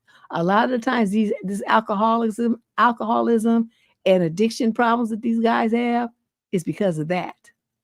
They don't know what to do with it. They feel ashamed, and maybe they even told somebody and nobody believed them, or they kept them in a position where it just kept happening to them over and over and over, and they never got therapy for it. They don't know how to handle that. Feel like their quote manhood got taken away, end quote. It's just shocking. And we're not talking. This is beyond what the pastor, Catholic priests, and all that stuff. Just in general, just from family, friends, mama's boyfriends, that kind of stuff. It's just really interesting. It's sad, but yeah, we don't think about that much. But it's a reality, and it might have something to do with this since he's so young. I'm not saying it is. I'm just saying it's worth thinking about, because that's where my mind went. That's what's going on with him. But he needs therapy, Yeah, I'm with you, Gills. Why is this even a question? This is like, let me tell you what I did when I had this problem. Question number 21. This is a female in the 22 to 27 age group. She's a Latinx from San Jose, California. The guy is 28 to 34 and he's white. Separate issue. How much should I put up with when I'm dating a guy who has money? I'm 25 and come from a low-income single parent background. I've always worked and led a relatively modest life. But about a year ago, I met a guy totally by chance. I wasn't looking and had no idea who he was. I was attracted to him physically and emotionally, and we had great chemistry from the start. Then one day he invited me to his house. Long story short, I soon found out he comes from a multi-generational family business and basically never has to worry about money. But over time, he's been exhibiting some behaviors I wouldn't put up with otherwise. For example, he is very physical and forward with me, nook-wise, and not as romantic as I'd like. Some people tell me to suck it up as he's rich enough that it shouldn't matter, and others say I should enforce my standards and not be a pushover for his desires. My mind is just all over the place. I want to give things a shot. Yes, I would be set for life with him, but I like him because he's the only guy with that level of wealth. I like him because he's the only guy with that level of wealth that I've been generally attracted to physically as well. We also both lost a parent young and bonded over that, which was nice and not something I found in someone else.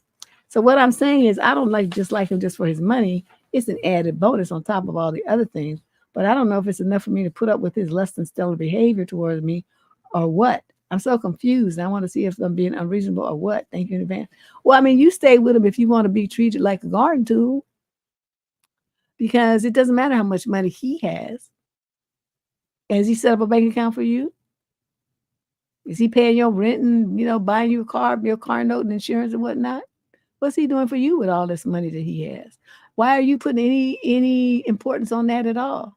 I wouldn't give a fuck what he had. It's not his anyway. It's his parents. Till they croak. I mean, they might give him some chump change, but it's not his what am I the word I'm trying to look for? It's not his. The whole, business is not his. It's the parents until they decide to retire and give it to him, or until they die and then he gets it that way. So I wouldn't be putting all this on it. I've never thought that money is equivalent to the quality of an individual. It's just not. So what you need to do is, put your boundaries up. Make sure he understands what what you will and will not take and will and will not accept. And then you just deal with him that way. What money his parents have should have no bearing on your choices and decisions. Question number 22. This is a female in the 22 to 27 age group. She's a Cancer. She's Asian from San Diego, California. The male in question is 28 to 34. He's a Capricorn, and he's also a Cancer and a Capricorn. So an issue, I want to break up with my boyfriend, but I don't know how. My boyfriend has been very aggressive towards me lately, especially verbally. We have been together for 8 years. Most of it was during high school. We have done everything together. We recently took a trip abroad to visit each other's distant family. It was a nice experience because everyone loved him and vice versa. But every day while I was there, I couldn't help but think, I don't want him in my life forever, but how do I get rid of him? I'm tired of him verbally attacking me every time he's mad, and I have noticed he does less favors for me and is more angry ever since my nook nook drive started to come down. Most of the time, I do not want to have it or even to touch him, and I don't know how long this lack of nook nook in our relationship will last. And I'm pretty sure that's what's angering him. His parents had a horrible relationship, for what he and his mom have told me, and sometimes I see glimpses of his dad in him, emotional and verbal abuse. And sometimes he wants to hug me when I'm upset, and I tell him to get off of me and push him away, and he keeps persisting. And I, quote, end up hurting him, and he pushes me back in a way that actually hurts. As I'm typing this, I'm noticing how much of our relationship sucks. We never really had a good relationship. We would fight a lot in high school when we first started dating. I do care about him, though. I've always done everything I can to help him when he needed it and vice versa. But sometimes I feel like he does what my parents do and buy me expensive things to try and make me happy so I can look past the disrespect. I would like to end this. I would, no, it would definitely hurt to end this relationship once and for all. I've tried in the past and obviously have failed, but I feel like this is the end of our relationship already, and there's not much I have to do anymore now that we are fully grown adults. There's no waiting to mature or helping each other figure it out. End quote. Huh. How do I initiate the breakup? You sit down, and personally, I would do this over the telephone, not in person. And you say, I've been thinking about our relationship the last whatever period of time, just say the last year, last 2 years. And I see it as going steadily downhill. It's to the point now where you piss me off so much with your disrespect and name calling that I don't even want you to touch me. So there's no point in us continuing this farce. I don't want to be bothered with you. You obviously don't want to be bothered with me because of the way you talk to me. So let's just be honest with each other and call it quits and move on to other people. Or just move on, period. Just move on. Just leave it. And let's just move on. Because, we've been together since high school. Obviously, it's not working because we still fight too much. And that, like I said, it's deteriorated to the point where I don't even want you to touch me. So there's not much of a relationship here for us to have anymore. So let's just cut ties. And that's it. That's all you have to say. If you want to, I'm not usually a fan of that, but you could text it to him. Text it to him. I usually don't think that's a good idea, but hey, whatever. Just text it to his ass and then block him. Question number 23. This is a female in the 28 to 34 age group from Manchester, England. Summary of issue. My friend is, quote, asking for £3,000 for a fourth birthday party for her kid. How much is that in American dollars? £3,000? That's some L things, right? That's British pound sterling. I'm godmother to my friend's kid. The kid turns 4 at the end of August. I'm child free and earn a fair bit more than she does. Also, her income is part-time due to her childcare commitments, whereas I work full-time. I live alone, and yes, you could argue that my life is simpler than hers, but my outgoings aren't next to nothing. She's planning a birthday party for her kid and somehow costing it to be around £3,000. But a large part of that amount is apparently going towards alcohol, as she's inviting her fellow mom friends. Obviously, they would be there too. Her justification was that she's not going to serve guest crap booze, as it would give them a, quote, bad hangover. She's also wanting to buy lots of champagne instead of Prosecco, etc., but no mention of the cake for the kid yet. She said, all I need is £3,000. You're so lucky that you don't have to worry about money. Let me know if you want to contribute. Wow. It's beyond awkward. And me being child-free, I have no idea how much a child's birthday party costs, but I can't imagine every parent dropping £3,000 a year per child per party. Isn't this a bit excessive? If there are money struggles that I don't know about, well, she has not mentioned, well, then that's another story. Oh, okay, that's it. Anybody know? Anybody say what was £3,000 in American dollars? I thought somebody would have time to look it up. Whatever it is, anyway. I don't know. I don't know the conversion for pounds to American dollars, so I'm kind of clueless then how much money she's really asking for. But if it's over, like, I don't know, $50, it's too much. They're 4. What do they need? And all the mothers that's coming, when she tell them, everybody bring a bottle.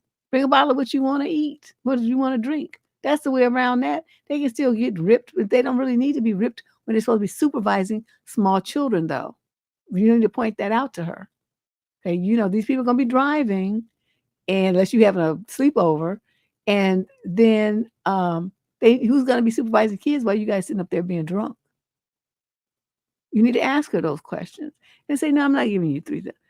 Oh, it's more. Oh, $3,087 US. Oh, hell to the no. What's she trying to get $3,000 for? Okay, thank you. That's just way too much money. Tell her you're gonna give her whatever the equivalent of $50 US is for the cake, or just tell her you'll buy the cake. You'll bring the cake and the ice cream, and then that way you'll know how much it costs. You just go to the store and buy it and bring it to the house. She can provide all the balloons and whatever else they're gonna have, the gift for her kid or whatever, and you get a gift for the baby, and that's it. That's all you do. Woo, that's a lot of money. I'll be like Chris Rock now. Woo, that's a lot of money. Remember his Cheap Pete character? Yeah, no. She's just trying to game on you. That's amazing.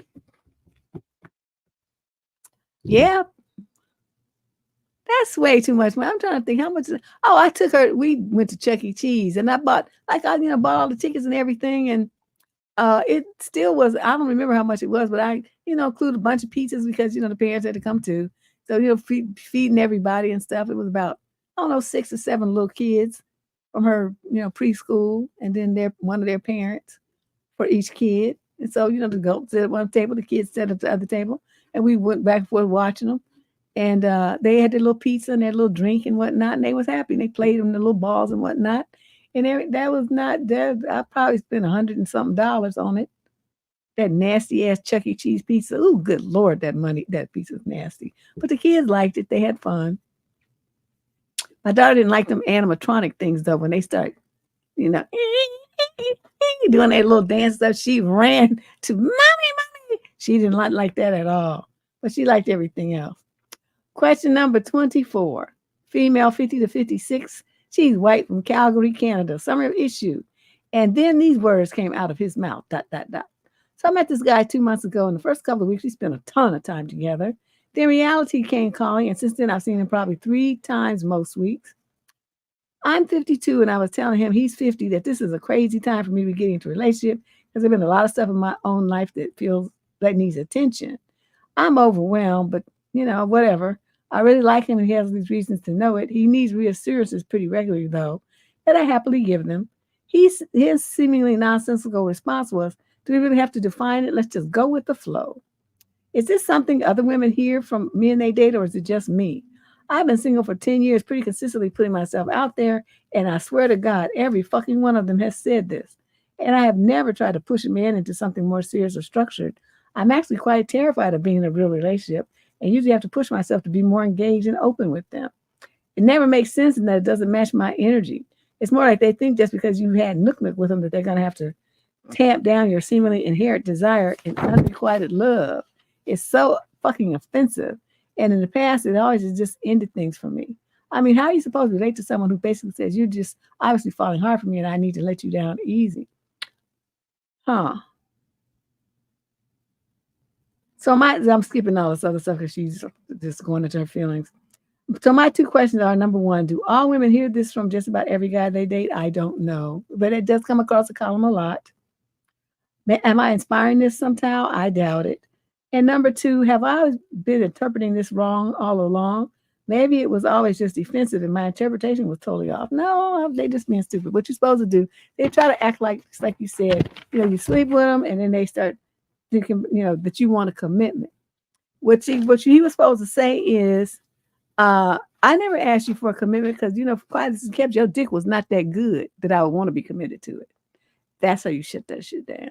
Because he's just getting full of himself, thinking, "Oh, I just really put it down. I had her, call it crashing the ceiling, and so now she gonna try to lock this shit down. I got to tell her it's just gonna be, it's just this. We just gonna go with the flow." That's what you were supposed to tell him. Just take a big old dab pen and pop that bubble that he's trying to live in. Like, your dick ain't that good, motherfucker. I don't know what the hell you thinking. Did I ask you for a commitment? I'm not even thinking about committing to you.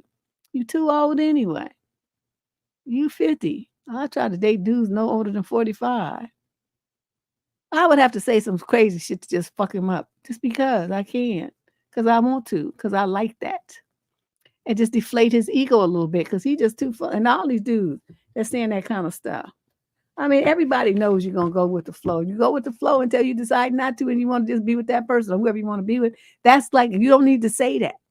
Okay, everybody already knows that. It's just being redundant, Mr. Redundant. Ooh, Lord have mercy. These men, I don't know. I wish somebody would say some stupid shit like that to me so I could act a fool. Y'all know I like to act stupid just on GP, just for no reason at all, because the sun is shining. That would be giving me a license to act a fool. Question number 25. With 5 more to go. This is normally when we would be ending this, but I had the brilliant idea to do 5 extra ones. This young lady, 18 to 21, from White Plains, New York. Summary of issue. My boyfriend left and went home because I was too tired for Nook Nook. Wow. My boyfriend and I are in college and went out to the bar with our friends last night. We've been planning on coming back to my house, having a glass of wine, watching a movie, and having Nook Nook. We didn't get back until about 1, and I said I was too tired to get busy, but would love to share a glass of wine and watch TV before falling asleep. He got so upset he poured the wine back in the bottle, said he didn't want to watch anything, and then went home instead of staying the night. He immediately sent a ton of texts apologizing, but saying since our plans fell through, he was going to go home to his friends. He came back around 3:30 in the morning, and you let him in? Apologized and said, let's have breakfast in the morning to make up for it, but then he didn't wake up. I just felt like it just felt like more of a hookup in that moment than a relationship. I still wanted to spend time with him, but was just too tired. He has done something similar before, so I appreciate his apology, but it doesn't feel like it means much. For a little added context, my friends say that he doesn't value me and doesn't treat me well. They're always telling me to break up with him, but I love him a ton, so that's hard. There are a lot of good moments and a lot of bad. I've talked to him about how I need him to treat me like someone he loves in the way he speaks and acts. So I think about situations like this more often now. Oh, okay. So he has history of acting like this, and yet you stay. So is there any advice that I can give you? No, because you're choosing to be in a relationship with someone who dogs you out and treats you like shit. Why are you doing that? Only you know the answer to that question. You know, he has a history of doing this, and it felt like a hookup, and even your friends know that he doesn't value and treat you well, and yet you choose to stay in a relationship. So there's nothing I can do here. You don't even listen to your own friends. So what can I say as a complete stranger? They know you and they love you. They want you to better for you. But until you want better for yourself, it doesn't matter. So I'm not saying shit to you. Question number 26. This is a male in the 42 to 49 age group. He's white. The female, 42 to 49 as well, and she's Asian. Summary of issue. All hell broke loose over $9,000. Well, shit. Yeah, I bet it did. Now let's see what happened here. I've been casually dating this woman for 8 months. Just dinner once a week or maybe a show. Nothing serious. Just a night out with a gal pal. She came from Cambodia 20 years ago to the U.S. She has one child, a boy who's 17. We had not had Nook Nook until we went on vacation a few weeks ago. I took her to the West Indies Islands for a few days and to Florida. Wow, you do nice vacations. I got close with her son, kind of taking on a dad role as he has no father in his life. We do all kinds of guy stuff together, like sports games, car shows, taking him to football practice, etc. A week after we got back from the trip, she called me and is all serious on the phone. She tells me that she's behind on her bills, car payment, credit cards, and rent. She simply asks, I need $9,000. Can you give it to me? Wow, just like that? Girlfriend is bold. I was almost in shock. Almost. I'm in shock and I'm way over here. $9,000? I mean, what the fuck? I wouldn't even ask my closest friend for that kind of money. Maybe my parents. And it just rolled off her tongue like she was asking about $20. I told her I'd call her back later. I was going into a meeting at work and I couldn't discuss it then. Well, I never brought it up again. I noticed a complete change in her demeanor. The texting all day stopped, the outing stopped, and we still text once every few days, but she has not gone out on dates with me. Her son has also stopped communicating with me, and when I see him, he's very withdrawn, probably because he got yelled at. I called her today and we talked. She started crying about how she's so upset with me that I don't spend enough time with her or give her enough attention. Then she brings up the money. If you cared about me, you would have given me the $9,000 because a real man would take care of his lady. She turned the whole thing into a guilt trip over how not giving her the money. She then explained that her son was acting disgusted with me because of how I made his mother feel. I'm confused as to what's going on here. Has this been a long con game? Was she interested in me and did she hit a financial hardship? I'm looking for help, advice, and recommendations here. Would you give that kind of money to someone just casually dating for 8 months? You already know the answer to that question. I'm not giving it to you if I was with you for 80 years. Could the son be in on it too and acting this way to pull at my heartstrings? No, he's under the control of his mother, though. And if she's put you on ice, he has to follow suit. He's still a kid. He's a minor. He can't do nothing without her. So put that thought out of your mind. But the main thing is, you were supposed to remind her, well, when did you become my lady? I know we've been dating and we've been kicking and stuff, but I never asked you for commitment.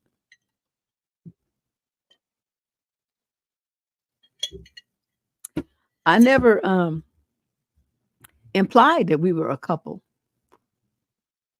So why would you assume that? That's how I would play it. You'd be like these brothers, they'd be dating you for 17 years and you say, well, our relationship. And they say, what relationship? That's how I would have played. I don't know what you're talking about, lady. We ain't in a relationship. We just had fun for 8 months talking and hanging out here and there. And then we went on a trip. We got some nook. You wanted as much as me. So what you trying to say? That was not, you don't lay down with no commitment and get up with one just because you slept with somebody. She would have to get that speech.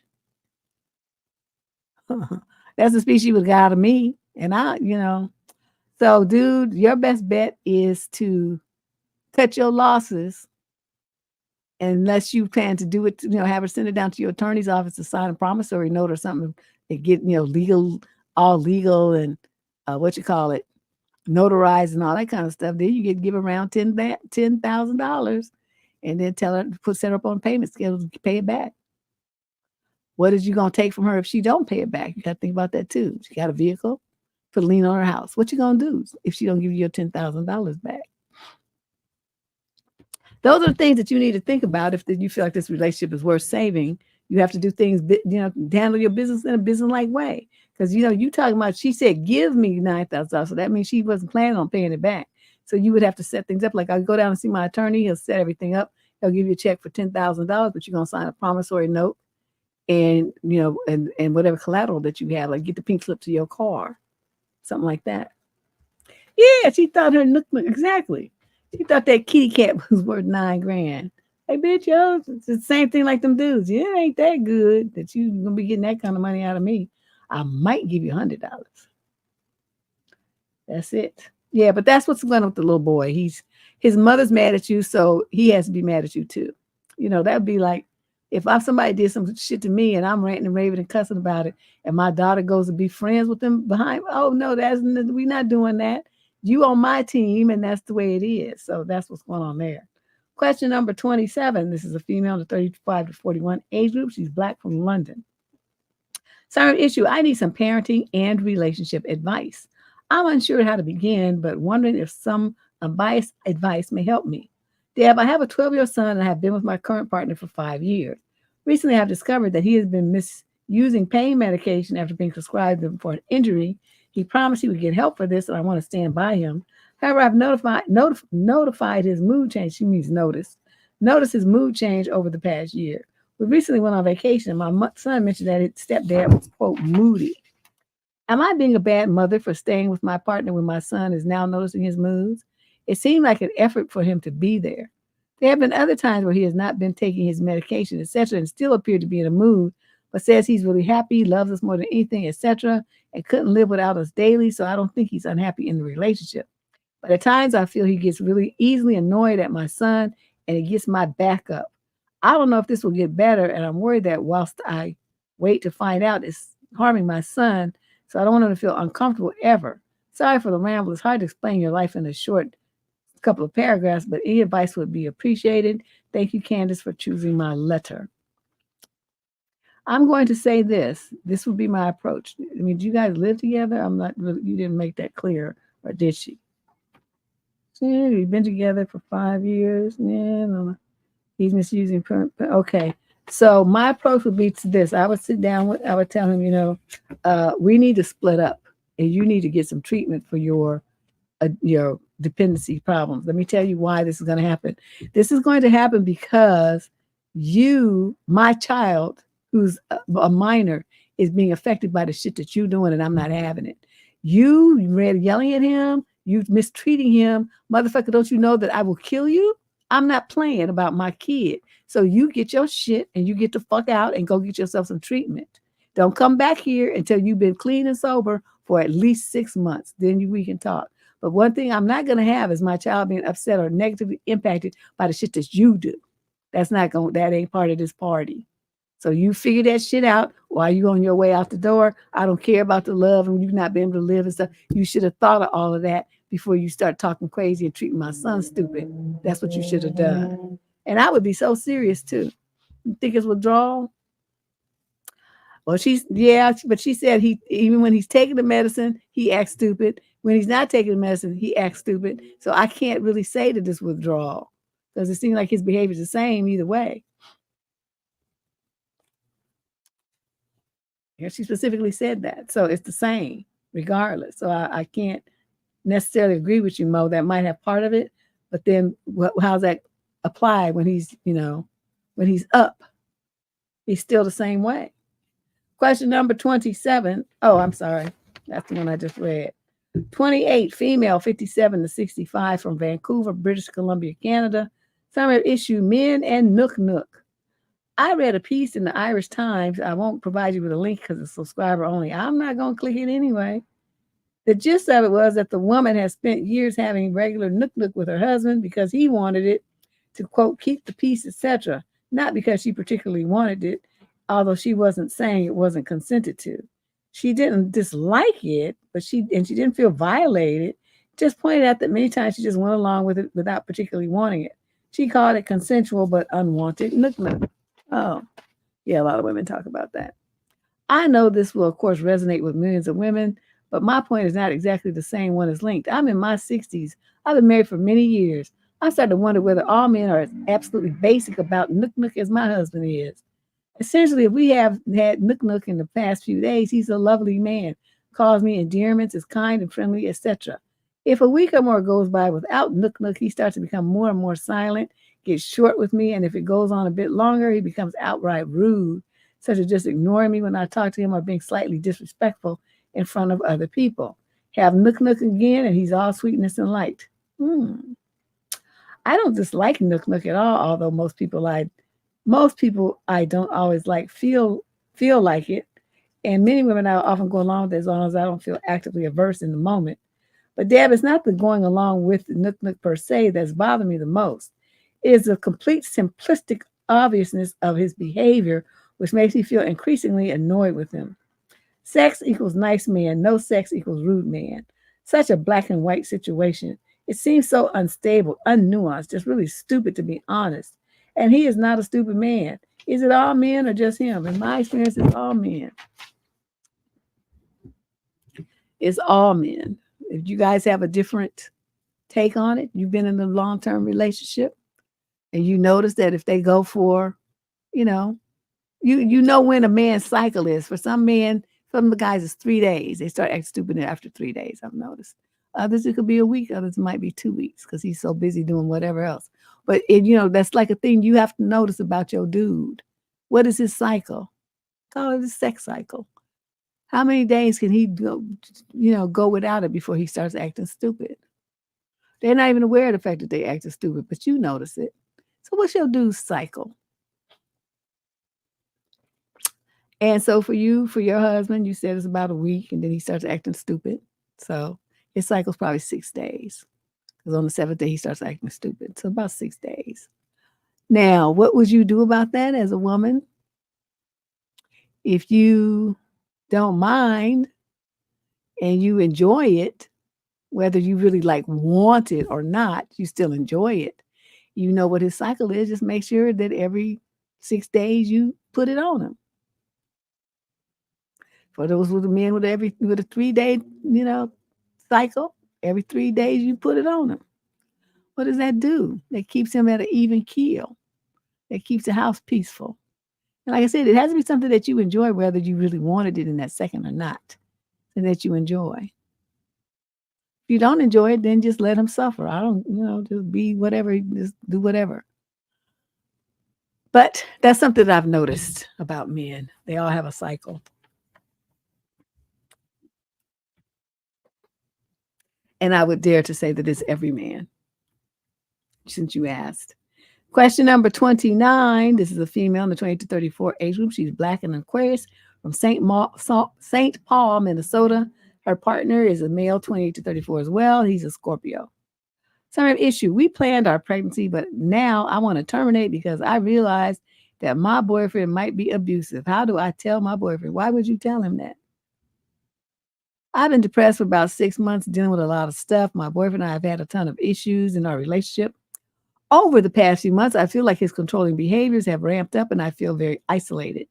I already have a child from a previous relationship.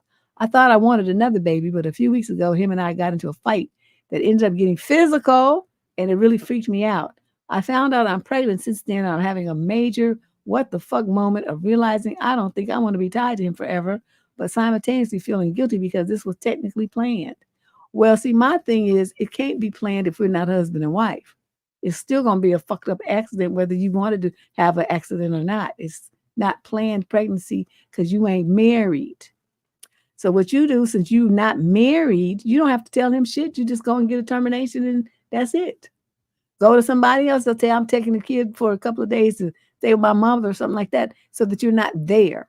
So you can recover fully well and, everything is hunky-dory. So you be gone a week or something. Then come on back when you're feeling better. But that's how you do that. You don't tell him shit. It's not his concern. You know why? Because he a mere baby daddy. He ain't nobody's husband. He don't get no rights to say shit and use your body like an incubator. He doesn't get the right to do that. And you already feeling depressed and like you're in a controlling relationship and stuff. The last thing your stupid ass needed to do was get pregnant. I don't know what the fuck you was thinking. At least you woke up because there's still time to fix this problem. Go do that. Take care of that shit before the week is over. Question number 30. This is our final question of the day. This is a female in the 22 to 27 age group from Los Angeles. How do you deal with unwanted flirting / comments at work? Oh my God, we get this question every week. My sister always told me that women can never truly have friends who are men. I've always tried to prove that wrong, but honestly, I'm beginning to think that she's right. Most of the time, at least. I just started this new job. I've been there for about a month now, and it looks like I've made a work friend. But he made some flirty comments the other day, and I don't know how to respond / act. Yeah, you guys are so young. They always do it to young girls. They know you don't know nothing. I work in security, so I mainly have male coworkers, which honestly has been pretty okay. I work outside of the building, and I come across a lot of people. Recently, I've been talking to the city security. In LA, there's a security team hired by the city to roam around sections of downtown to make sure nothing gets out of hand. I thought we were cool. Great conversation. It doesn't last long since we're working. But yesterday, he made quite a few comments complimenting my appearance. And a bold one said that he would go to a nude beach if I went with him. I said no. He didn't keep pushing, which was good. But now I feel kind of weird talking to him. How do you deal with people and acquaintances like this, especially at work since you can't really avoid people like that? Okay, let me tell you something, young girl.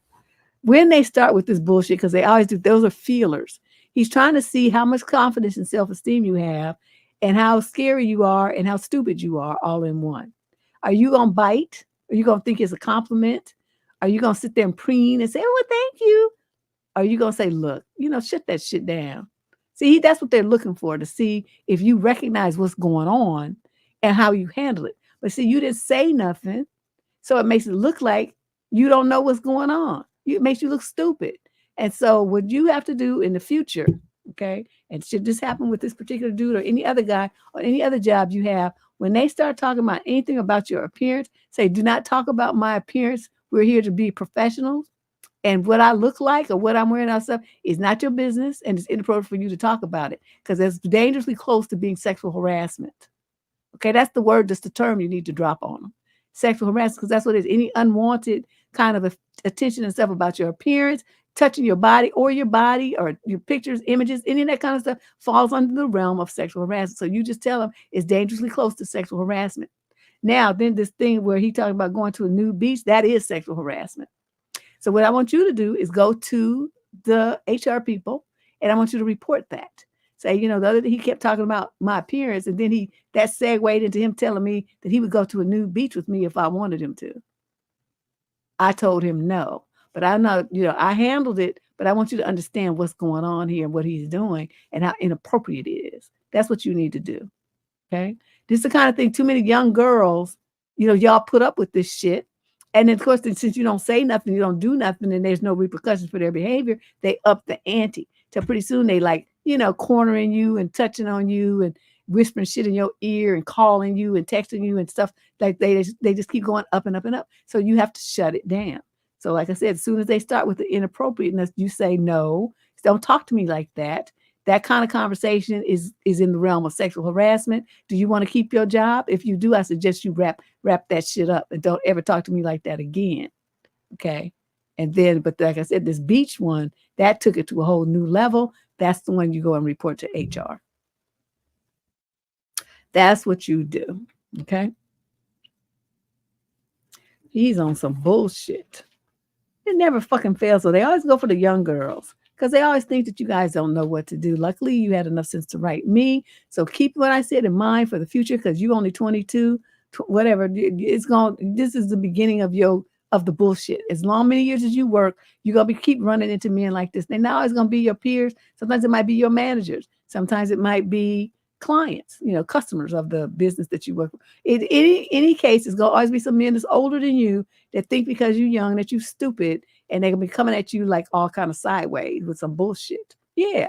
So you have to learn how to recognize it, A, when it's happening, and B, have the confidence to shut it down.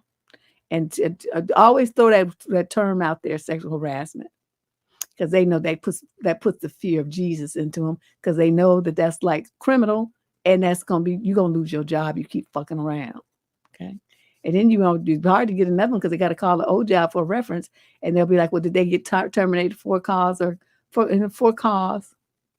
They don't have to say why, but usually they send them little postcards. Would you hire this person again? They're going to write absolutely not. And sometimes, you know, since the security, you know, everybody knows each other, they don't have to get it from about the employee. They can get it, you know, through word of mouth, just call around, say, do anybody know this person here? Yeah. You know, we used to work together, this and that. Yeah, he ain't something wrong with dude. You know, he just be coming at the ladies all kind of sideways. So there's many ways for employers to get this dirt on you, the tea. Don't think it all has to come from their ex-employers like the HR department. It can come from people they know, friends that know your friends, all kinds of neighbors that their grandmama lived down the street from where your grandmama lives. And so they notice. I mean, you got to watch what you do and watch what you say everywhere you go because you just don't know who knows who these days. All right. So that's my scoop. That's my story of the day. And I'm glad to be back. We'll be back on Friday with the Dusty News Network. We've been getting a lot of stuff in, but let me put this up so that people know what the DNN is. You just take screenshots of crazy stuff that you see online, crazy posts, memes, stuff that people have posted that doesn't make any sense. It shows them to be kind of less than intellectually stellar. We get together and on Friday nights during the summer, we talk about it. We go through the show and that's how we do. We talk about the stupidity that Dusty's posts online. Okay, so that's what we'll be doing Friday, same time, 6 p.m. Pacific. Also, we did this. I just have to go through the emails, and I'm gonna have my little cousin. I'm gonna print out the names and stuff and put them in a bowl and have the baby. She's 3. Just draw out the names so I can figure out who's gonna get them. But I'll announce the names on the next show on Friday. Okay, because that contest has concluded, but I haven't picked the names yet because I was busy doing other miscellaneous stray things. So I'll let you guys know on Friday who the winners are. All right. So I'll see you then. Have a good weekend. Well, I'm sorry, good week until I see you near the weekend. That's what I meant to say. Okay, bye.